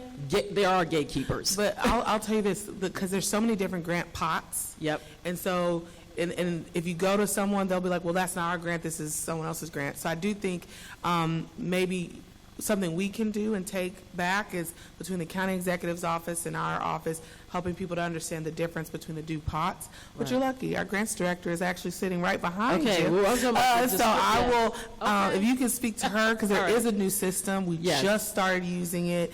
So I know it's different, but she can walk you through any of the steps directly to make sure that there's no barrier to you getting your application in on time. Yes, I appreciate that. You're welcome. Thank you. So, Emily, okay, you'll come with me. Okay, all right. Next question. Okay, Jillian, come on down while I walk over to Emily. Well, make sure you talk to our grants director, though. You're walking the other way. She was right there. Oh, okay. I don't want you to leave without the information. I didn't want to step ahead from somebody. Thank you all for being here. I don't have any questions, just more comments. I also want to echo my fear and concern and utter horror of what's going on with ICE. I want to make sure that that is kept up, that we protect the most vulnerable amongst us, which apparently is going to involve everybody who disagrees with the current regime. And I also want to say, as being from Beltsville, I want to make sure that issues with Station 831, the fire department, is still going. I did reach out to Julian Barnes, but I haven't heard back yet, that they don't have any updates yet. But I want to make sure that that is still going on, that we get the volunteers all the help that they need. Thank you. Thank you. Our next Okay, comment? Chair, is anybody responding? No, she just had comments. Okay. And we noted your comments. Okay,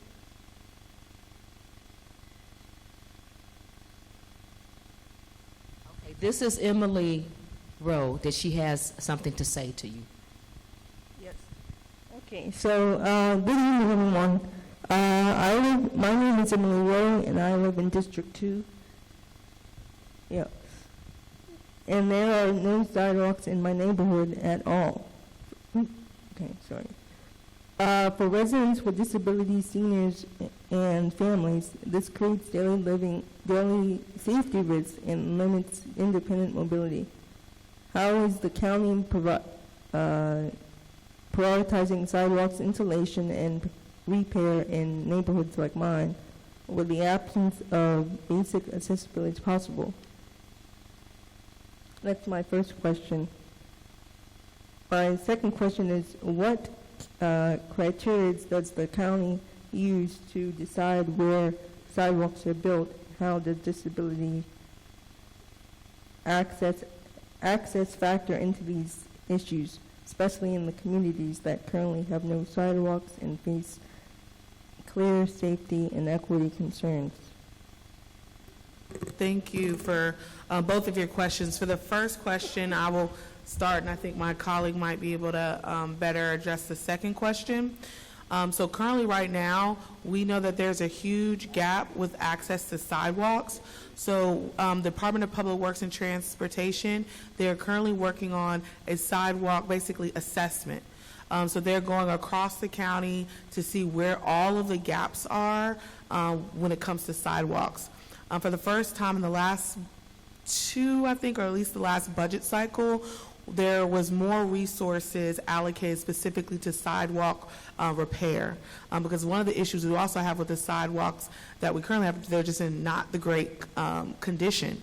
So when it comes to mobility issues, of the ability to smoothly be on the sidewalks, so repairing the existing ones, and then figuring out where the gaps are so that we can invest in adding sidewalks.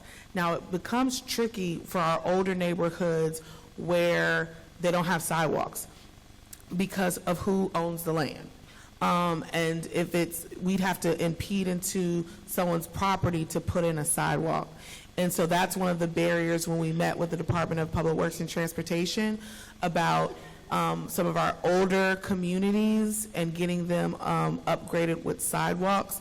But the plan and the asset mapping is happening now. Do you know when they're going to come before us? So they will be coming before us this year, and it'll be in my vice chair. Well, actually, no. It'll now be in Councilmember Denoga's committee on TIE, and they'll brief us on a strategy.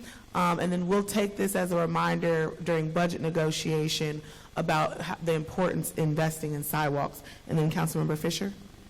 Yes, and Jesse from my office is sitting behind you if he can get your address when it comes to sidewalk. One thing in District 2 that is hard is that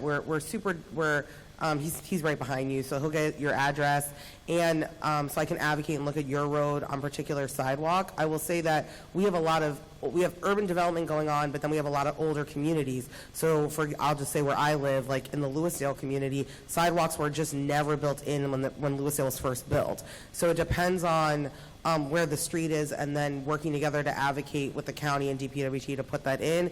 I will say I've been focused on sidewalk connection 2 Purple Line stops have been a big thing. And then it also depends sometimes, in our district, whether it's on Queens Chapel Road, Riggs Road, all of those others, they're state highway roads. So we've been working with, in our area, it'd be Senator Augustine and others, and Senator Washington too, on East-West in particularly. If any of you are there, there's a lot of pedestrian issues, so those roads require our state partners for sidewalks. So I will definitely follow up with you personally on that. Thank you. Last comment, Councilman Ivey. As part of our budget process, each council member gets to say something that they would like to have done in their district. And one thing I did when I was still in District 5, although now I still represent District 5, was a sidewalk in front of Gladys Noon Spellman Elementary School on Kilmer Street. And it was hard to watch. Little kids walking in the street, no sidewalk, but lots of school buses, right? Recipe for disaster.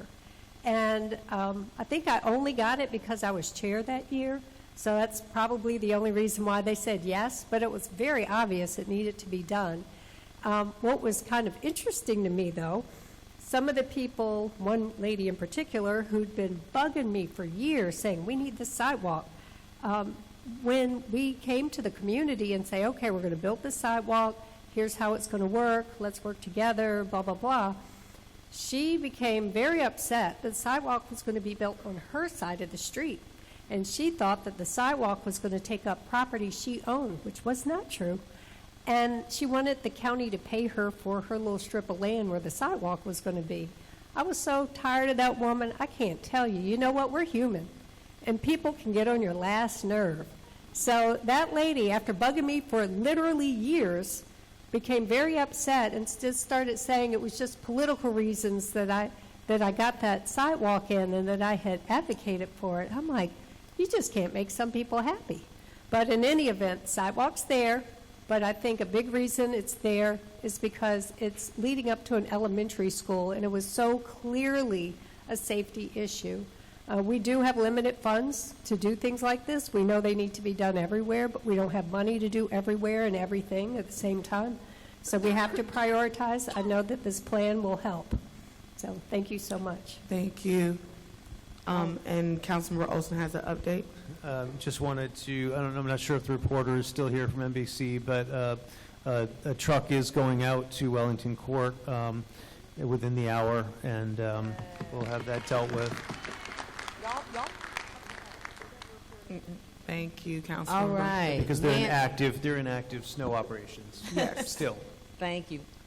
Nancy, President, come on down. Taylor Frazier McCollum and Anthony.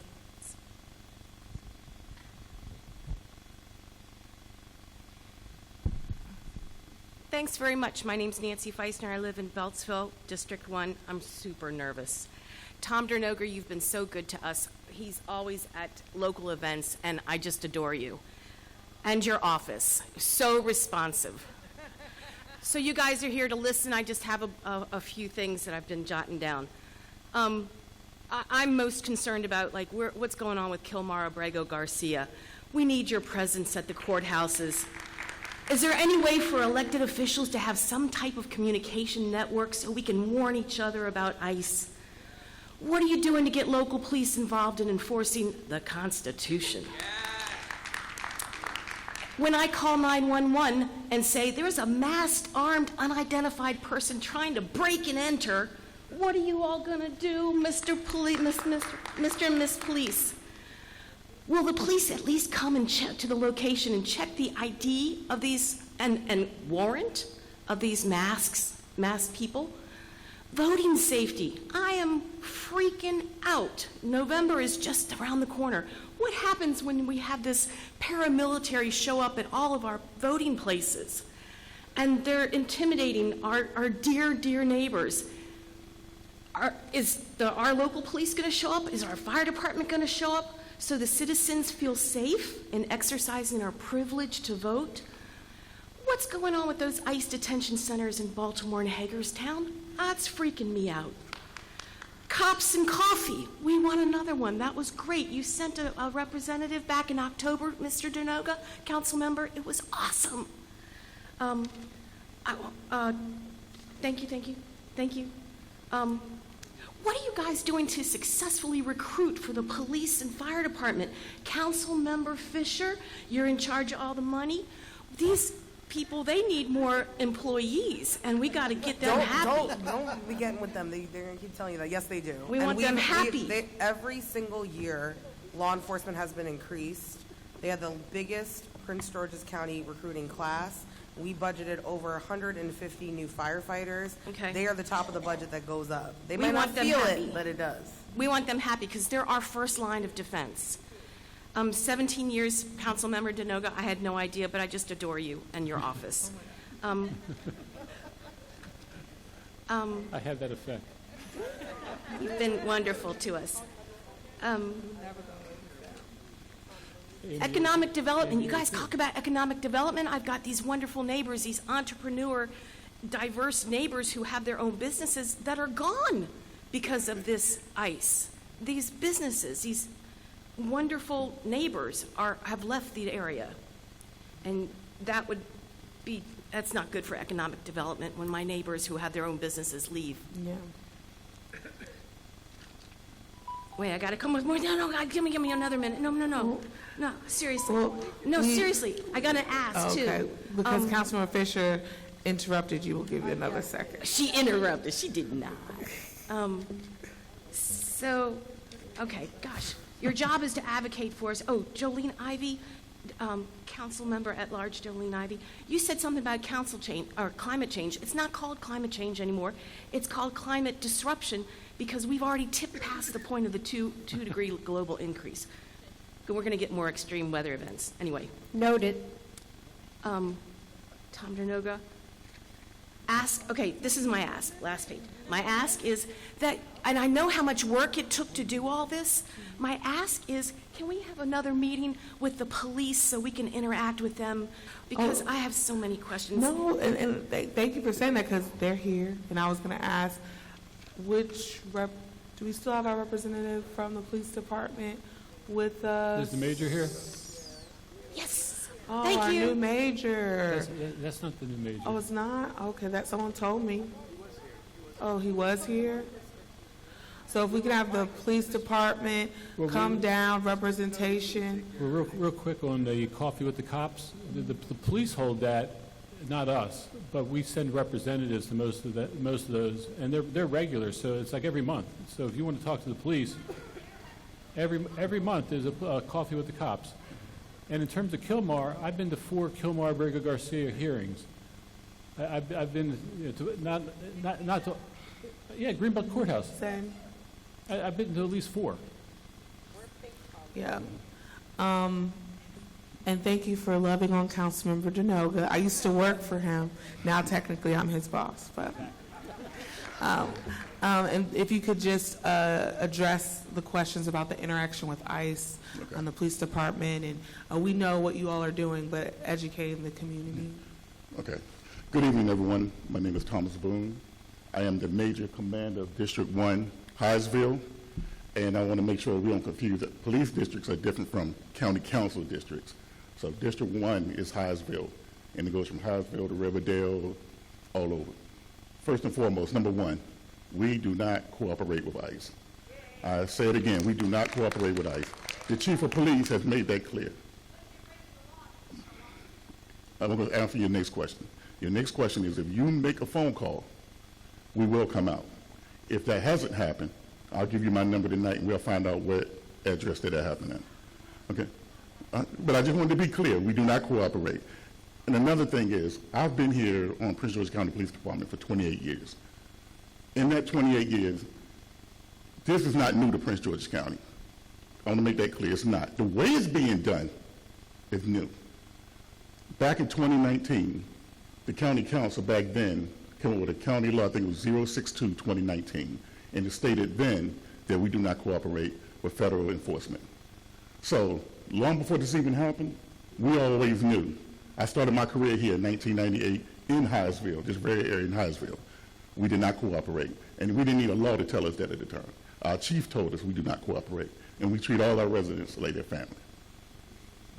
Thank you so much for that. do you want to have a few words as well, Captain? I'm Captain Devaney. I'm the Assistant Commander of District 6 in Beltsville. I just want to speak, the major hit everything, but the Coffee with the Cop in Beltsville, we're having one February 7th at the Starbucks. 10 a.m.? Wait, it's the 11th now? I'm sorry. My apologies. Telling you bad information.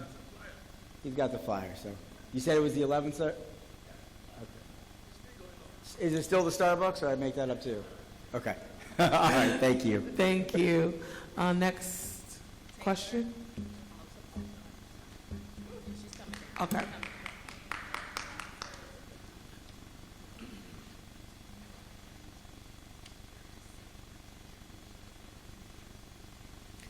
All right. I'm Taylor Frazier McCollum, and I'm here today representing the No Land Over Data Center movement. It's a grassroots coalition of organizations and individuals, including the Party for Socialism and Liberation, working to stop hyperscale data center expansion in Prince George's County.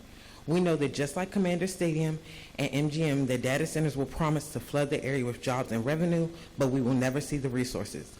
I applied for the housing program with 47,000 other people, and only 5,000 residents were selected. In a county of 1 million residents, that's not enough. Over 19% of the county's residents face severe housing problems from 2017 to 2021.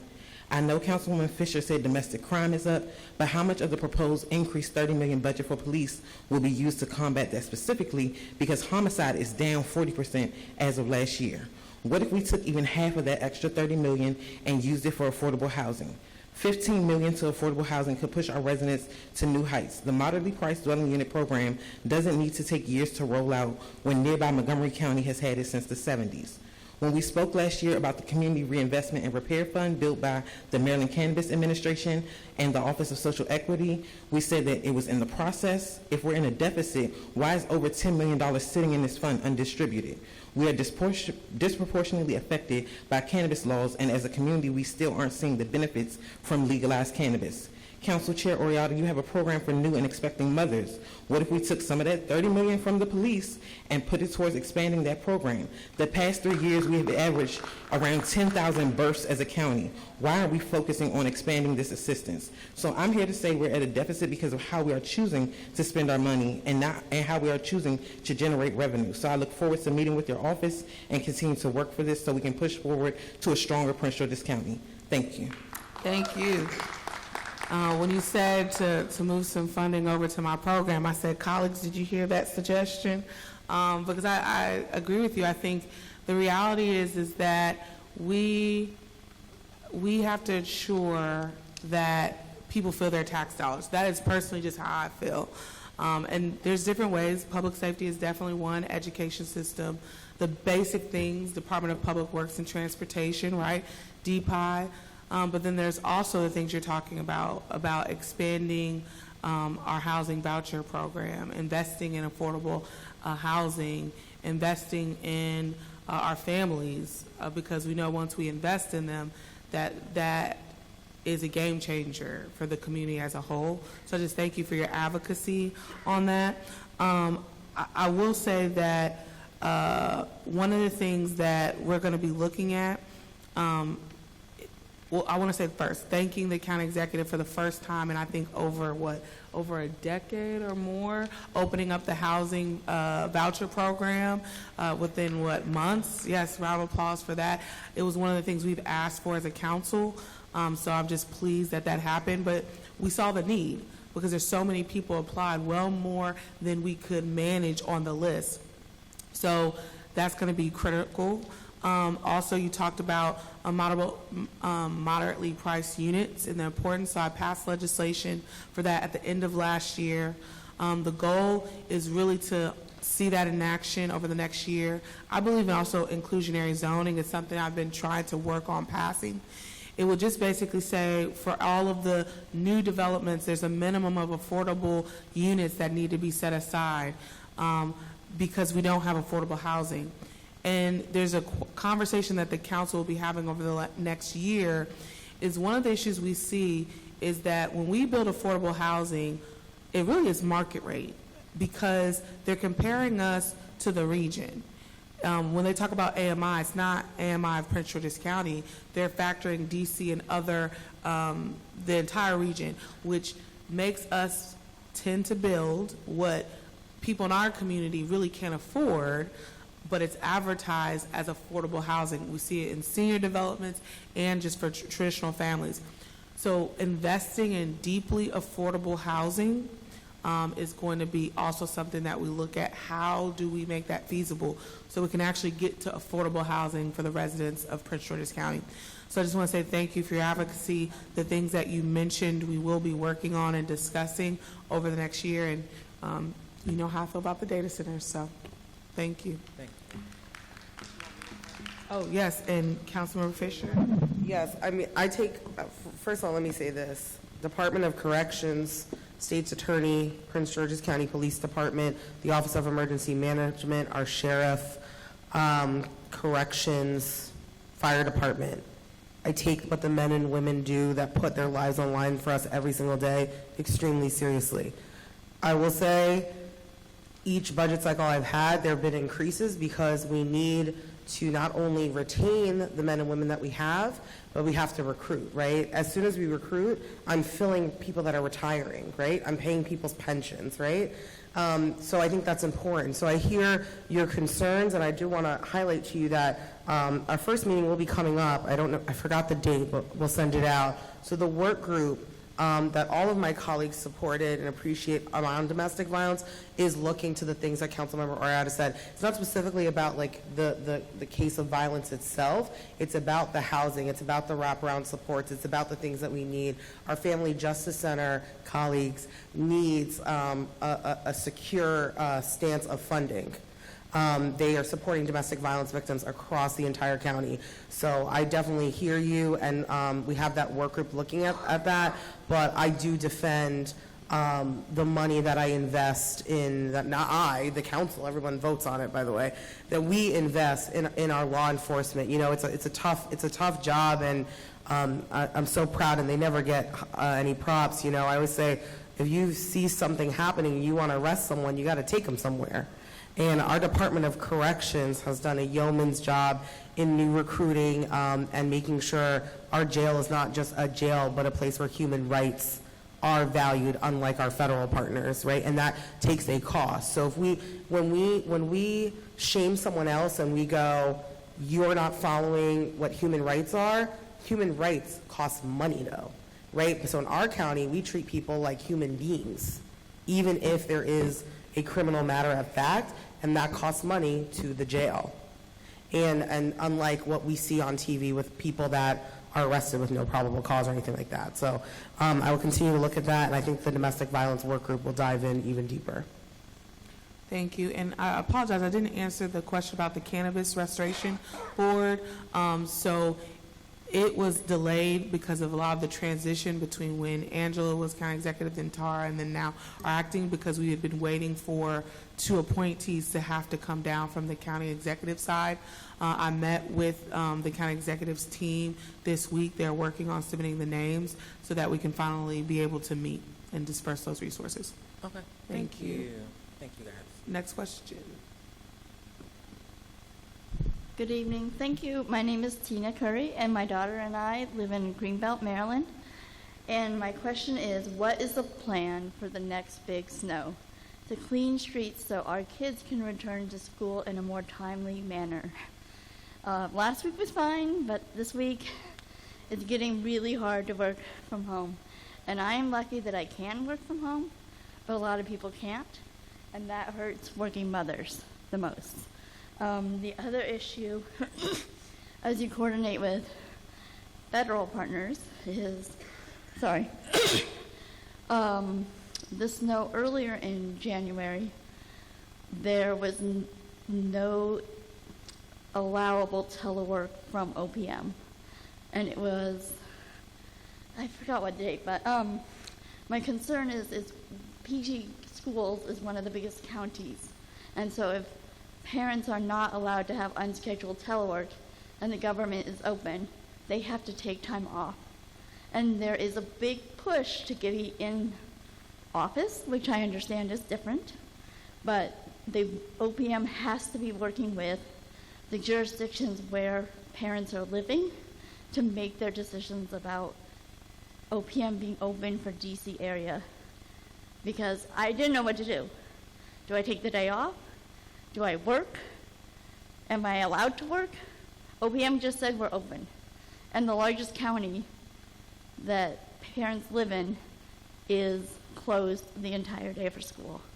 So I really want to see more coordination with OPM and the county and the school districts, and a push from the county and the school district to say that's not acceptable for our families who work in your offices.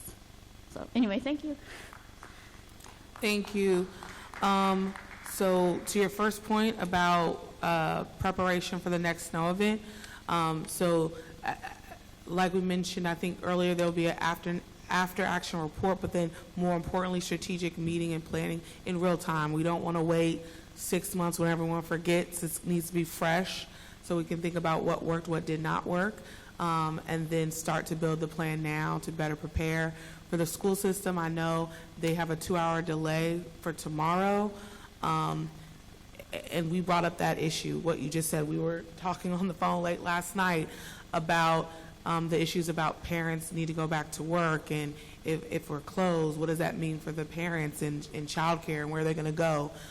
So we are in lockstep with you on that and trying to figure out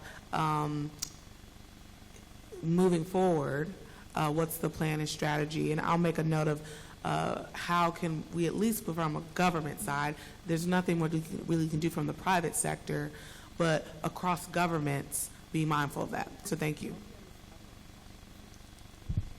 Evening all, this is Anthony Hawkins from District 1, prior Baltimore City resident that's now been living here for the past few years.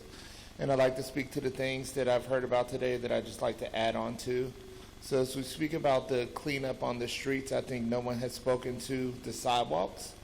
I pretty much leave when it's dark, we come home when it's dark, and we've noticed how many people are almost getting hit because none of the sidewalks are being cleared.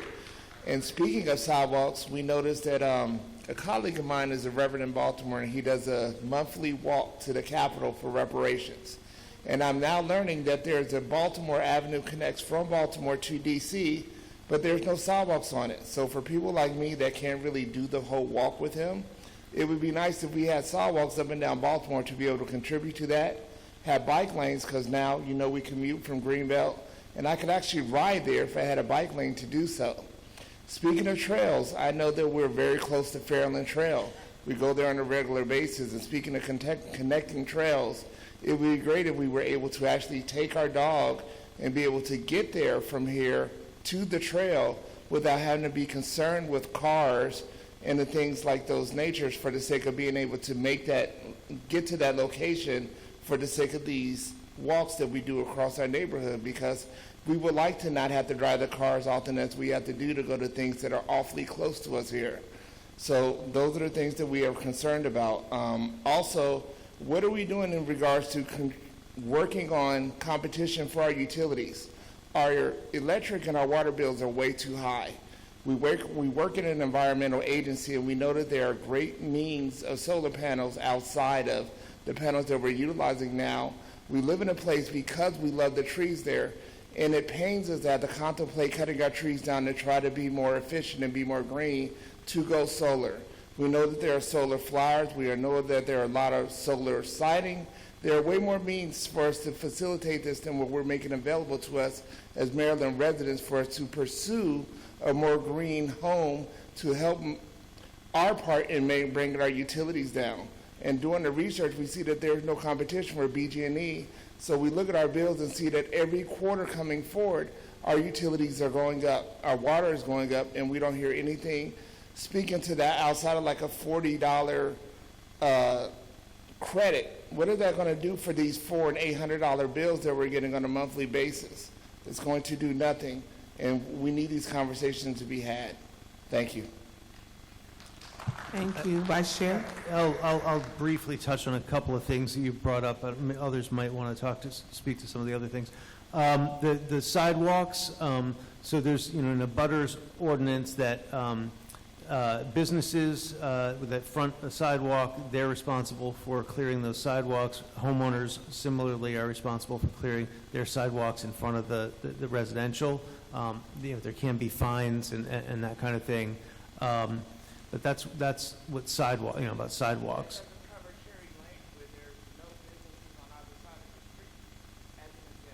Okay. Chair, I would have to defer to my colleague Tom Bernoga about that. If that's, Cherry Lane would be, what's that, county? Yeah. Depending where you're on Cherry Lane, it's either private residences, the school, or apartment complex. There's nothing there.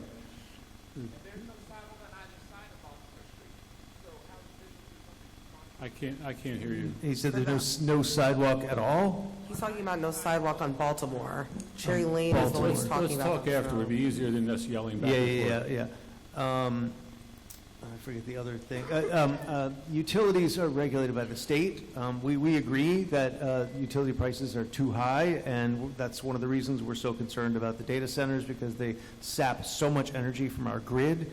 Frankly, they're doing that right now, even though they're not in Maryland. I mean, some may be in Maryland, but the grid is this multi-state grid, and so that is impacting all of our utility bills. And obviously, the people in the White House don't care about that, but I know our state legislators are looking at that, and we're certainly pushing to have attention paid to that as well. Thank you. And then to echo what Councilmember Olson said, we have asked multiple times for a moratorium on utility price increases from the state. We are pushing them to do what we feel like is necessary and say we need to halt these increases on utility costs. Madam Chair, can I add one comment? Yes. If you put your address in mdelect.net, it will show you who your state delegate and your state senator is, and so you can advocate for them on that. Baltimore, by the way, I know Reverend Turner personally and very well. I've joined him. We've been in the thick of reparation fighting together, and he's great. Baltimore Avenue is also a state road on that part, so are you talking about Baltimore Avenue? You said Baltimore Lane or Ave? Avenue. So we have to work with state partners on sidewalk. Avenues, Route 1, it's state for sidewalk. Thank you, Madam Chair. Thank you. Next speaker. Raja Rose, Natalie Rivera, and Ethan Hilton.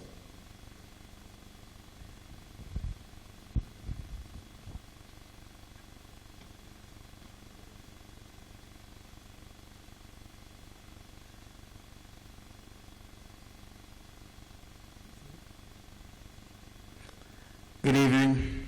I know the night's been long, but I'm going to try to keep it brief. Y'all done gave a Pentecostal preacher a mic, so let me see how I'm going to do this. So hello, my name is Raja Rose, and I'm a resident and board member of the Wyndham Woods HOA here in West Laurel, Maryland. But out of all the hats I wear in this county, I'm now speaking this evening as the Chief of Staff of the Duval High School Instrumental Music Department in Atlanta, Maryland. I guess I'm going to need to phase this in very positively on behalf of my director and our staff, as we both are educators in District 3, I believe, and residents of 2 different districts of this county. We've noticed a repeating incidents of teen misbehavior. These behaviors are worse off whether it's on or off school grounds, and especially during the summer. It seems from our perspective that there are some parents who seem to be struggling on how to parent their children in relation to the school system, academic expectations, personal achievements, and discipline both inside and outside of the school.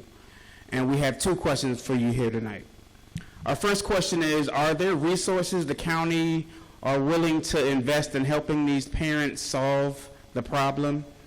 We can, when necessary, hold the children accountable and have them engaged in activities which help them give back to the community, but the problem begins and ends at home. So our follow-up question is this: has the county council given thought to this issue and how they can be a better blessing and help us as well? I mean, speaking frank, I'm an elder at Impact One Church in Calvert Heights, Maryland, and a volunteer firefighter of 25 years in this county. But there's so much resources we can do for some young people who not interested in doing church stuff or doing anything in the fire service. So what resources do we have that we can keep them engaged and not breaking into cars and stealing things and doing other things that they shouldn't be doing? Yeah, thank you for that. As a council, when it comes to resources specifically for programming, we each have what they call special appropriation grants in our office. We have non-departmental grants, and one of the things we do is fund organizations that do what you're saying, nonprofits that focus on our youth, parent engagement, so they just need to apply. If any of the schools or organizations that you're working with have a great program and it just needs a little bit of help, reaching out to the council member where that program exists would be the first step. There's also resources from the county executive's office, and then there's also resources from each school. So as you know, as teacher now with the community school grants, community school funding is at the level with the principals, and so they have the ability to customize the type of programming that they want to do per school with those funds as well. Okay, thank you. You're welcome.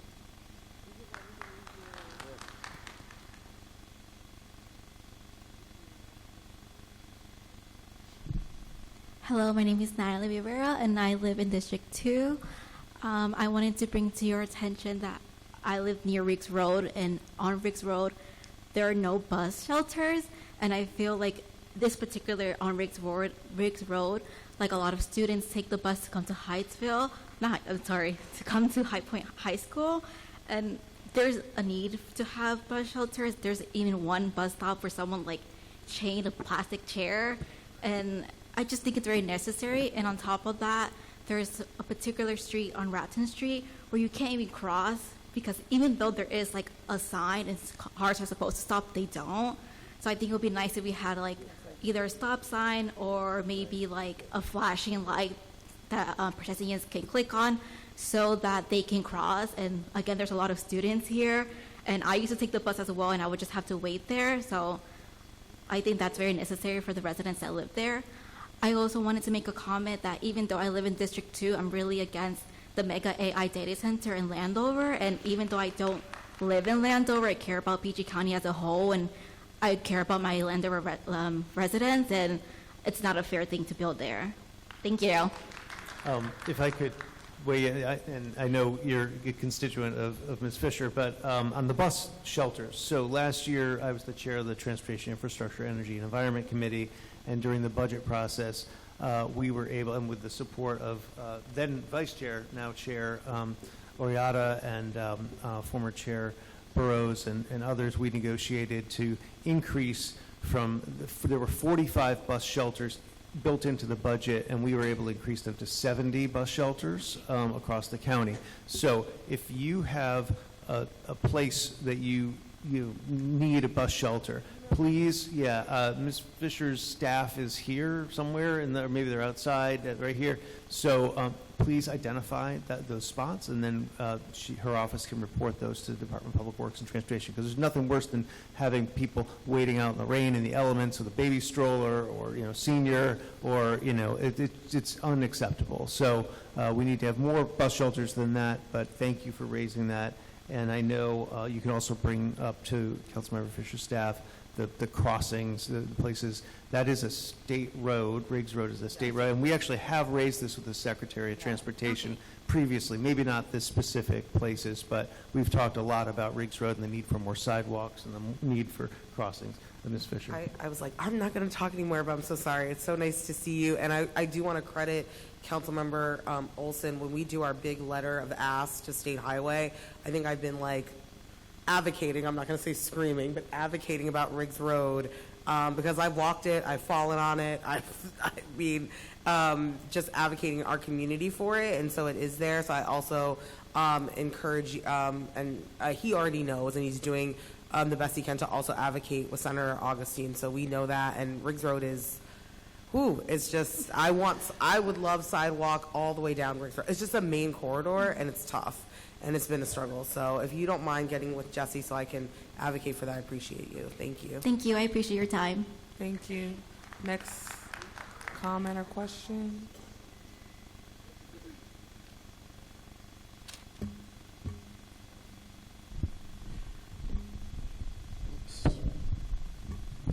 Hello, my name is Ethan Hilton. I've been a Prince George's County resident all my life. I'm also an organizer with the PSL. And I just want to thank the whole council for having this event today. And essentially, I'd like to talk about why AI data centers are so bad. And, you know, it was great to hear that the council does sound like you unanimously are all against it. Is that fair to say or no before I go into it? Or...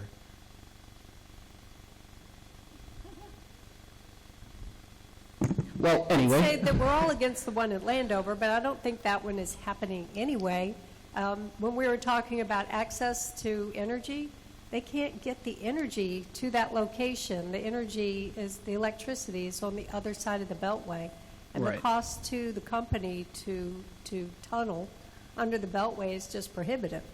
So I think that, yeah, we're all against that one anyway, and it's not happening. Okay, great. Because I just know that there was a moratorium that was extended into April, but that's just a moratorium. It's not to say, oh, this is never happening. It's just... I would say advocate and reach out to every council member. Okay, cool. Because, you know, I was at the task force meeting in October of last year, and it is of the popular sentiment of majority of the residents in the county, we are all against this. So any sort of data center that would happen, not even just in Landover, but anywhere in the county, would be totally against your constituents. So thank you for your time. Thank you. I have Steve K., Dan Smith, and Stephen C.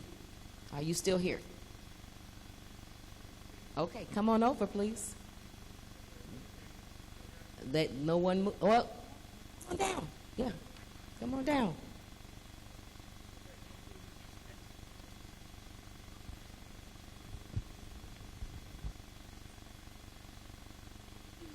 Here. Oh, just disappeared. Thanks. Dan Smith from Chevrolet District 5. I appreciate and thank you and our state delegation for standing up for immigrants. But I want to touch on several other points here, as I'll be out of town for the session next Thursday in my district. First, the points tonight and at your briefing today about the governor's well-intended, should we be back here? The governor's well-intended but hugely misguided strategy to build affordable housing by removing local authority and public input for planning and zoning is deeply troubling. We must work together to ensure our state delegation fully understands the huge adverse impacts from filling the county with townhomes where there is not the infrastructure to accommodate and serve them. SB 36 must be substantially amended to actually address affordable housing. Now, on data centers and economic development, this afternoon I addressed the council on Park and Planning's failed process to provide credible and reliable leadership to research and collaborate to develop effective data center policy. It feels more and more like they have been playing us all along. As I told the council, a bill to place hyperscale data centers in ag zones is not a good alternative to 5 massive data centers at Landover Mall. That pending bill from Park and Planning certainly is not a vehicle to develop a comprehensive data center policy. A vibrant tech economy in the county is not dependent on hyperscale data centers. In fact, a tech economy dependent upon surveillance monitoring, AI, the harvesting of personal and proprietary data necessary to fill those giant warehouses actually undermines the technology ecosystem where entrepreneurs thrive by owning their own products and data. Those principles are well stated in our county's recent Office of Information Technology strategic plan, which is a good starting point for developing homegrown economic development. We do not need AI data centers on agriculture lands any more than at the Landover site. Two final points regarding other things: governance. Public financing of elections, that is our only backstop to protect us, to try to build up a way to resist outside funding that is corrupting politics at a lot of levels. The billionaires are putting hundreds of millions into elections this year, including those at the county level. And then I close by saying, I would submit it later, I ask you, we want to abolish the at-large positions on the council. Nothing personal, but we didn't ask for them. It's money that could go back into programs. We urge you to take actions to make it easy, to put it on the ballot in the fall so we don't have to gather 10,000 signatures. Thank you. Thank you. We are in the process of, we will start the process for charter review for questions for the ballot. So this is a perfect time to pose things that we should put on the ballot. So thank you for that. There was a question. Oh, so you brought up earlier when you were before the council. I try not to respond during that segment because you're not supposed to. But since you came here tonight, I can let you know that I've made it clear that that bill will not see the light of day. So, and as chair, that is my purview. So it will not be coming before the council. I feel like it's premature. There's not enough conversations that have been had. The only bill that will be gracing our, I guess, dais currently right now is the bill myself, Councilmember Begay, and Denoga to repeal the legislation that was passed to make sure data centers skipped the council.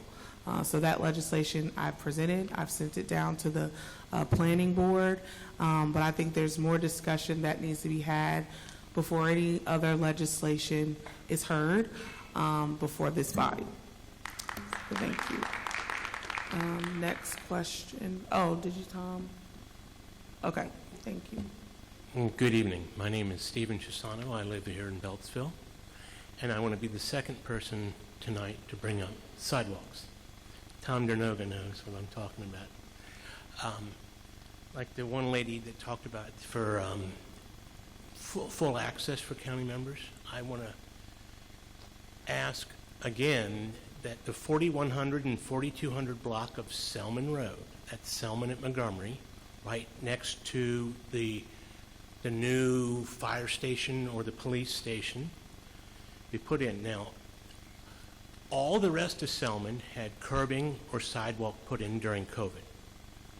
Just those 2 blocks. And what those 2 blocks limit is anybody that lives down the hill has trouble if they want to walk to the library, to the park, to the Beltsville Academy, to the St. Joseph's Catholic Church, or those people on that side cannot get to the Beltsville Community Center. I'm talking 2 blocks of sidewalk.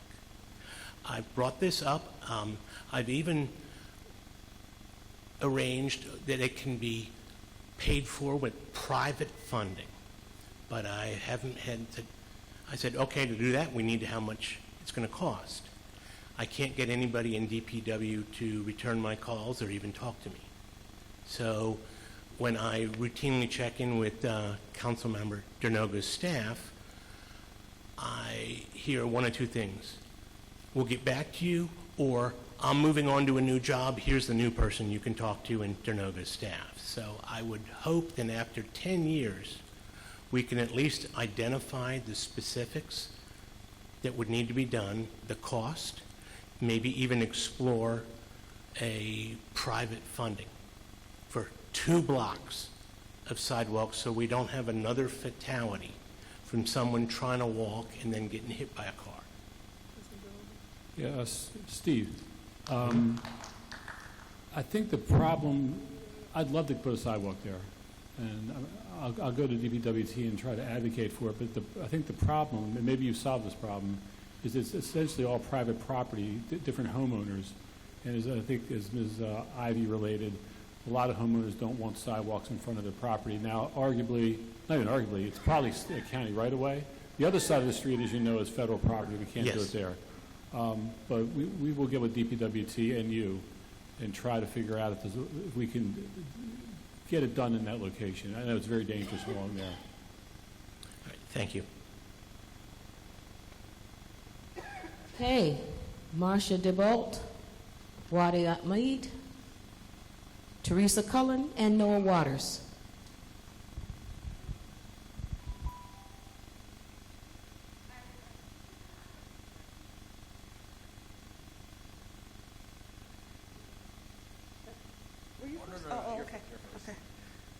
Hi, I'm Marcia. Oh, dear. I'm Marcia Debo, and I'm District 3 and District 1. Okay, District 1. I'm here to tell you guys that we rely on you. We need you. We cannot count on the people on Capitol Hill anymore. They're gone. They're in their own world now. We're not a part of it anymore. And I know it's locally now and the people. We picked you as our leaders. We need you to be our leaders. We need you. You're going to have to really put a lot on your shoulders now because we need you. And we need our police force too. We need them to protect us. People keep saying that why don't the Democrats on Capitol Hill fight harder for us. And it's a simple reason, because they're rich too. And those laws that was passed by Trump, tax laws, go to them. They get to write it off too. So the reason why they are being the way they are is because they don't care and they're rich and it's not going to affect them. Also, I would like to say, it's not an immigration thing. This is a racist thing, a bigoted thing, and a classist thing. Because if it was about immigrants, why are they detaining indigenous people and putting them in detention and won't let them out? So we have to stop the lies now. And we also have to stop demonizing people, because all this demonization, all it did was cause where we are now. The lies started when they came off the boat, and now here we are. And the most demonized people in this nation are black men. So this is what I wrote. The false narrative that portrays black men as threats to democracy are unfounded and contradicted by historical records. At some of the most critical moments in our nation history, black men have stood not in opposition of liberty, but to defend it. At the time a democracy is under strain, it is essential to remind ourselves who has repeatedly borne the cost of freedom. The lives of Crispus Attuck, Dangerfield Newby, and Eugene Goodman tells the continuous American story, one of the courage without guarantees, sacrifice without recognition, and commitment to democracy ideals, even when these ideals were not fully extended to them. I want to honor these people. I know we're out of time, but this is important. This is Crispus Attuck. Do anybody know who he is? Y'all know, right? The first person who died at the Revolution. He was the martyr who led us to a new nation. They picked up arms because they killed them, the British, in the street, and that precipitated the Revolutionary War. Do anybody know? I'm going to have to, I apologize. I know, but I just want, I know, sweetie. This is, I know, baby, I know. Because I want to be mindful of Other everyone else people, that has too. to speak. And Yes, we I do know. have a councilman that wants to respond, so Councilmember Well, Ivey. I'll just put these two names out first. This is Dangerfield Newby. He died at Civil and the War. next name?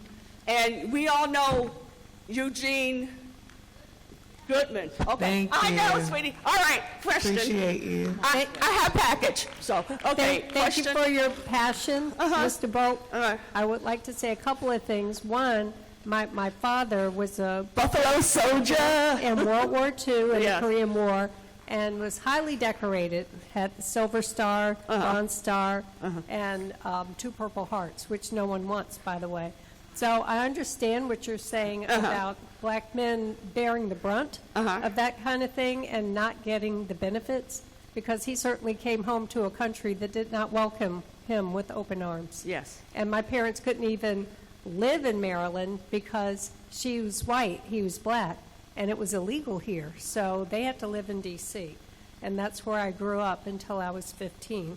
But I also wanted to say no. The Democrats aren't rich and bought and sold and they're going along. They're not going along. They don't have the votes. And that's why it's so important that when the election, the midterms come up, we all are out there, right? We all need to help, not just in Maryland, but also in other states that are a little more purple, because we need to win back the House at a minimum. And if we can win back the Senate too, that would be awesome, a lot harder. But we need to win back the House. So my husband's in Congress. We're not rich. Believe it. I know y'all are. Right? We live in Cheverly, and we have 6 kids, so 5 sons, and then his daughter from before. We have several grandkids. I mean, we're not rich. We're trying to keep everybody whole. Okay. All right, thank you. Thank you. You see, all right, you guys can hear me now. All right, thank you. First off, I want to thank you guys on the council for hosting this. I think it's really important. You know, we have all of our community come out and speak. I want to give a very special thank you to my council member, Thomas Dernoga. Thank you so much for all your years of service. You know, I remember meeting you when I was a senior in Roosevelt High School. You did environmental panels. Excuse me, what's your name? I didn't get your name. Oh, I was about to introduce myself. So my name is Wadi Ahmed. I'm a District 1 resident right here in Beltsville. So yeah, wanted to thank you, Tom, for all of the hard work over the years. Really appreciate, you know, advocating for us. So I wanted to kind of bring up one of the main things that brought me out to come out today is I recently graduated with my master's from the University of Maryland. So one of the main things, I know Councilmember Olson, you will know, is, you know, University of Maryland has some of the brightest students across the country, right? And they come to College Park and they come here. And the thing is, like you also mentioned, Tom, right, a lot of these people just leave the county, right? They work out of the county. They either work in MoCo, they work in D.C., right? And one of the things that we really mentioned was the shrinking of PG County's economy, right? Especially with the massive federal layoffs, Six Flags closed, right? Shoppers closed down a lot of their locations. The Commander Stadium moving back to D.C., right? There's that lack of a tax base coming in, right? The county's taking hit after hit. And, you know, opening new drive-through Chipotle, strip malls, and an AI data center that negatively affects us in the environment, electricity bills, is not going to really help drive that economic development, right? So my really big question is, in at least the short term, what's the county's plan to deal with this economic dilemma, considering the only ever-increasing federal layoffs and increasing cost of living that is hitting the majority working class of our county? Thank you. Sure. Thank you for your question. I think this is probably the biggest question on the table is economic development and how do we grow economic development outside of what we've all talked about, of it just being housing. So there's, I don't know what they're calling it, but there's the new economic development, like DCAO, that has everything basically in their purview that's economic development focused. There's a new president of the Economic Development Corporation, and they're having huddles. There's a name for it, and it's escaping me, but they're starting to have these industry-focused conversations where they're bringing in specific agencies to the table. All of the government counterparts will be serving on those panels as well to really dive into what are the long-term solutions. So I think we could all just throw out something, but really we have to sit, we have to think, and we have to strategize and pivot from what we've been doing. That's the first thing. The second thing I would say is that the Six Flags closing, yes, that's a staple. Yes, it was definitely employment for our young people. But the reality is that it's really an opportunity. We look at how many acres it's sitting on and how much revenue we were producing. Nothing compared to how large the space is and what the development actually can be.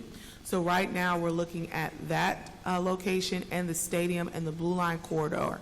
Those are the three anchor projects that we are looking to anchor economic development, and then obviously growing our small businesses and everything else. But those are three areas where we have huge potential to build revenue, and it's a focus for the county executive and for the council.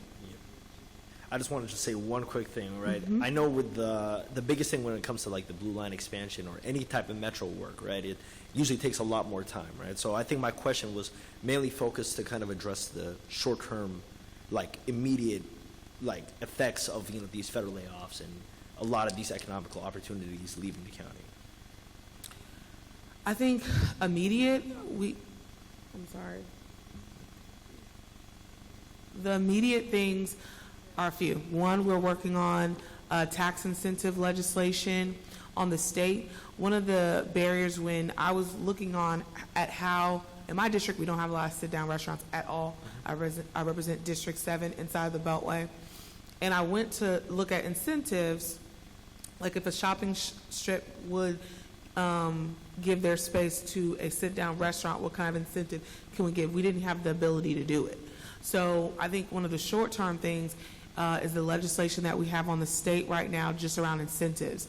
Because if we get some really good tools in our toolbox, we'll be able to set up a lot of businesses at a faster rate than we currently are.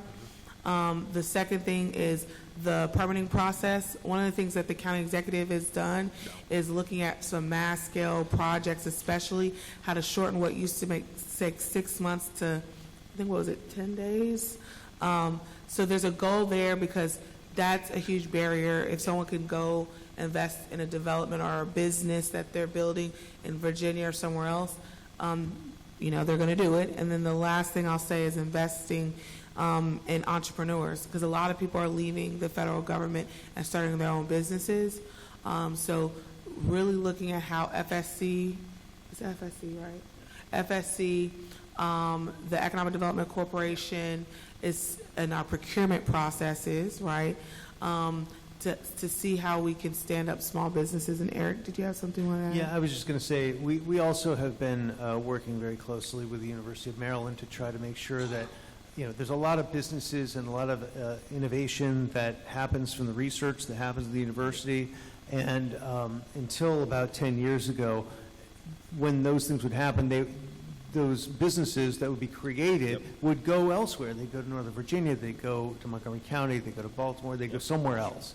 And so we've been very intentional about working to keep that right here in Prince George's County, including in the Discovery District area and other places. And that's, aerospace and computing and, all kinds of things. So now, that may not be a one-to-one replacement of federal jobs that are lost, but we're also, working with our federal delegation on, the Beltsville Agricultural Center, the threats to that, and trying to, fend that off.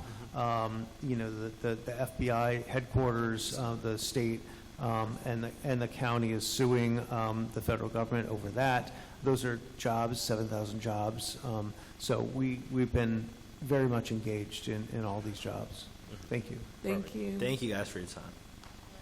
Next question.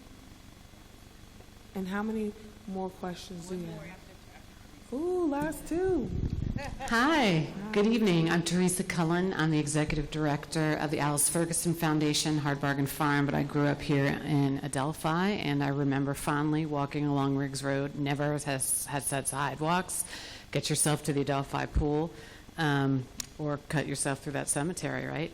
The last time I was in this theater was 1989, and I was just remembering 1988, Al Gore actually did his kickoff campaign here when he was running for president, so that dates me. I think it used to be red. I think the chairs have changed. But yes, the staff and teachers here definitely deserve an upgrade. It was pretty difficult back in the 80s.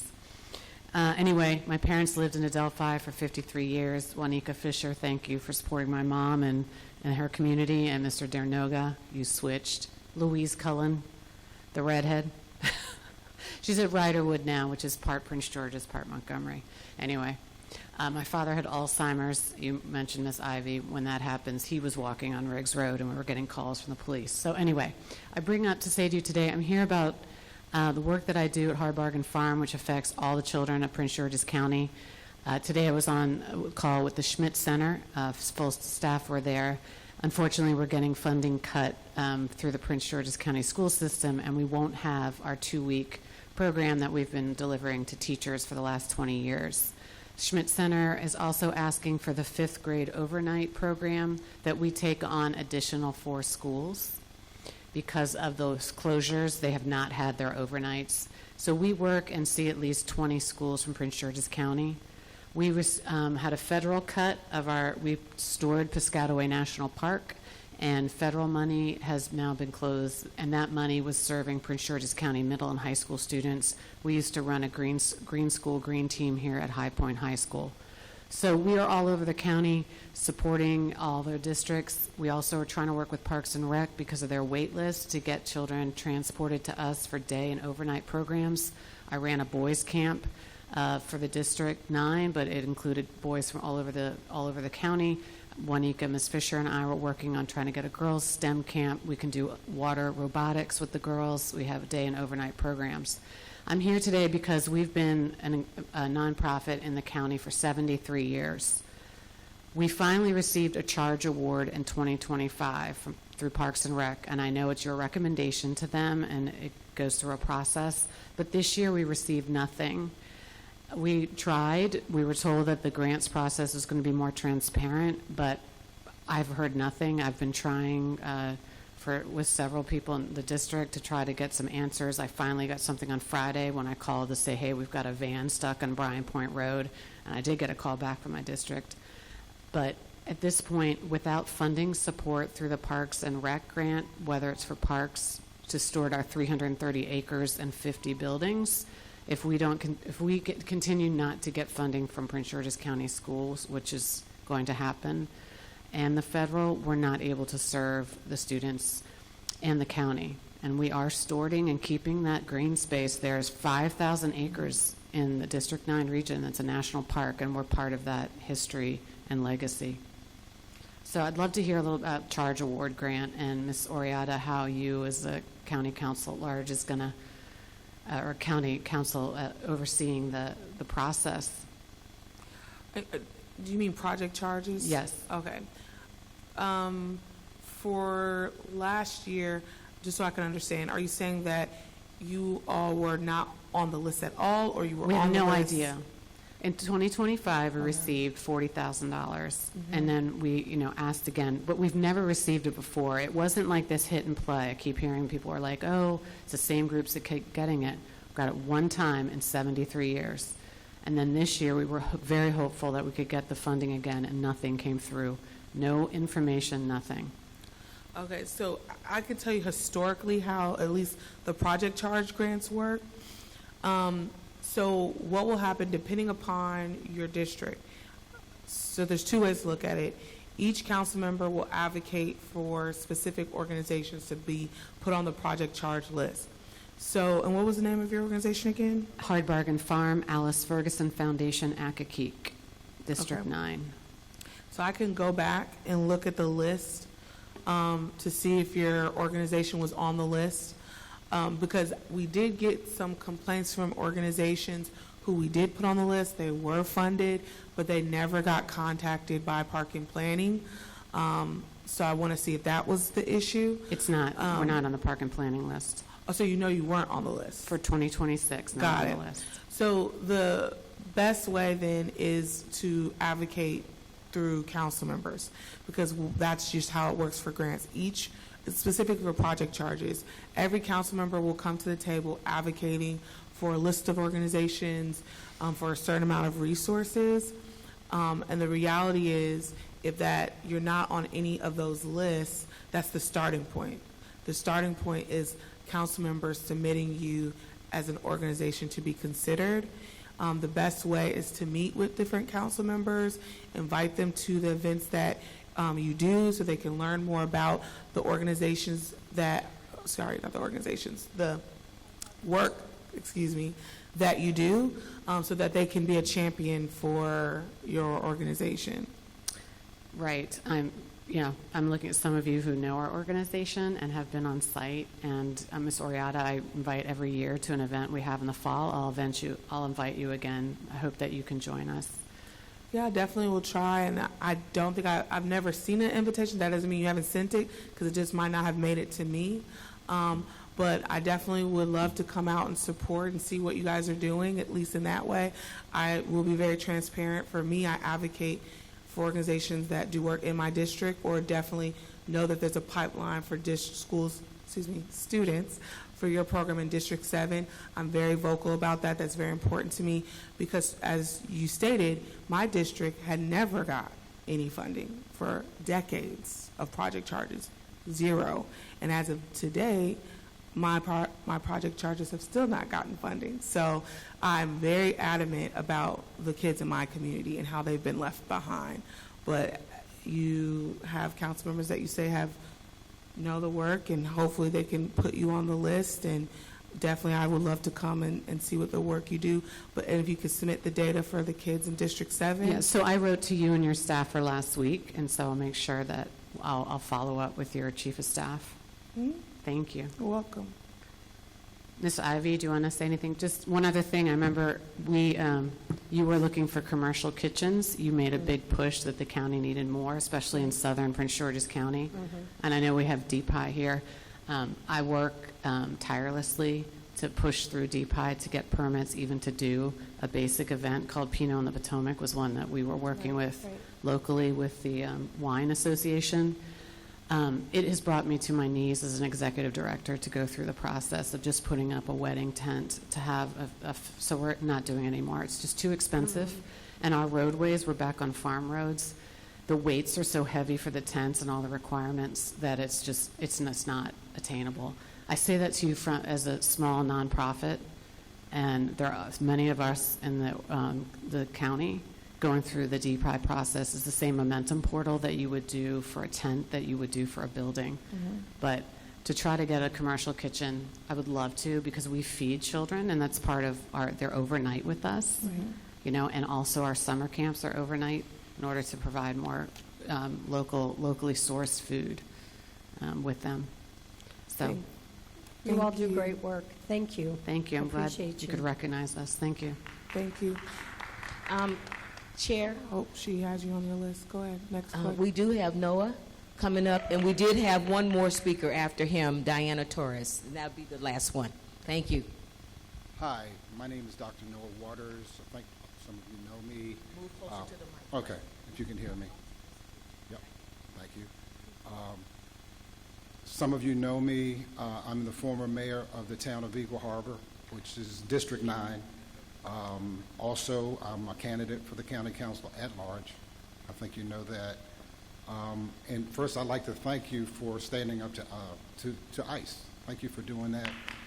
Thank you, Council Lady, Woman Ivy, for helping Eagle Harbor, and thank all of you for helping the town of Eagle Harbor. And thank your husband for what he did when I was a police officer in Prince George's County for students I mentored. So my question is concerned about the AI data center push. And I hear some of you saying that, you represent districts 1, 2, and 3, but you are part of a vote that would need to be the majority for either yay or nay for data centers in Prince George's County. It has been established over and over again. received, seen people standing in the rain, over 22,000 petitioners against AI data centers in Prince George's County because there's such devastating negative environmental, health, and economic impacts. So, and then I noticed, Madam Chair Oriata, that, your chairperson, Darrell Barnes, has initiated legislation to rezone for data centers in District 9. So that is a concern because you're saying one thing, but you're doing another. So it's always, you're saying that some of you are not for data centers, but then you have the flagship overlay zone initiative. You have CB 52 2024, and 2025 or 2024. It's on and on. It's always this sneak to bring in the data centers against the will of county residents. So, and then you say that over time that the county executive, by her grace, is extended the moratorium. That is not my belief. It's because of the push of residents, and it's because we have leverage because of the election that's coming about. So my question again is there a definitive? Is there a definitive? Are you going to support data centers? Are you going to stand with the people? What is your stance regarding the data centers in the county? I can only speak for myself. I've been on the record that I'm against data centers in Prince George County anywhere. That's the stance I've had from day one. I think there's a couple of things happening. So the park and planning bill that came to us was not initiated by anyone from the county council. So they have the authority to suggest and in the process of initiating bills that come down to us. So I just want to be clear that that was not done by this body. So, and I've made it clear that I'm not bringing it forward to the body because I feel like, here's the thing, I'm one vote, I'm one voice. I've made it clear where I stand. I don't want to speak for my colleagues. I think people might have varying opinions, so I want everyone to have the space and opportunity to say how they feel about data centers. I've made myself very clear, and the reality is it takes six votes to do anything on the council, and that's why I said for people to advocate, for people to call, for people to push the issue that's important to them, because people can say a lot of things when it's election time. But the fight continues. Thank you. Thank you. Is that our last question? Oh, our last question is coming up.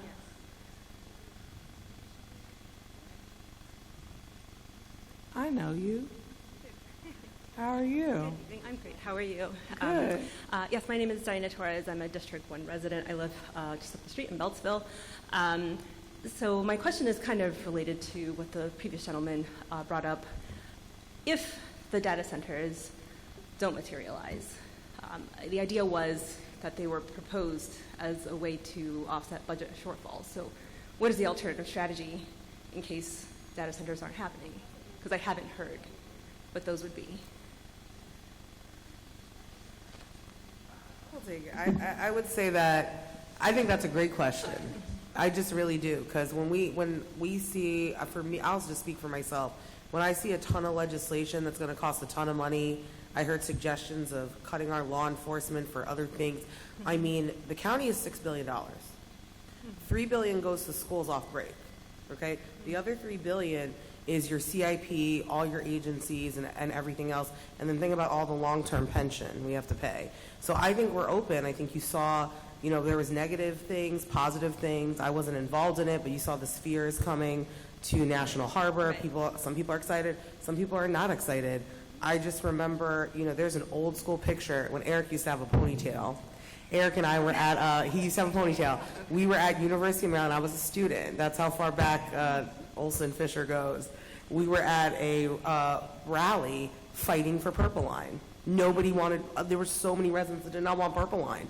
And we had to fight really hard to get it. Some of my residents are happy with Purple Line, some are not, but it's here, you know? So I would say, I think as a community, we have to work together with our economic development, with our council members, MGM. People didn't want MGM. People were like gambling, this and that. I only got elected like right after that to the State House, but I say to people, you know, there were a lot of people that did not want gambling in Prince George's County. If MGM is the biggest taxpayer in the county right now, if we didn't have MGM right now, I don't even know how we'd be balancing our budget. So I would say that I think it takes all of us to find solutions. I'm excited that Quantum's here in College Park. It's helping. There are things that are helping, but it's going to take all of us. And I think like the previous gentleman said about jobs and the students, we all have to be focused on what's going to bring economic development, how are we going to pivot and stop being dependent on the federal government, and not every solution is going to make everyone happy all the time. I just gave you like 4 or 5 examples that there was not always happiness and a kumbaya. So I would say it's tough, and I would say I think our county executive is trying to find ways, as you saw with her bringing the sphere. I saw some residents didn't like it, some residents, you know, did, and so I would say that that's it, and I think we have to see about the economic demand and how we can balance that in the region, right? I really think the next frontier is going to be a technological push with like medical advances. You know what I mean? Like medical and tech coming together. You know, in Silver Spring, there's an entire campus that builds lungs from deceased individuals.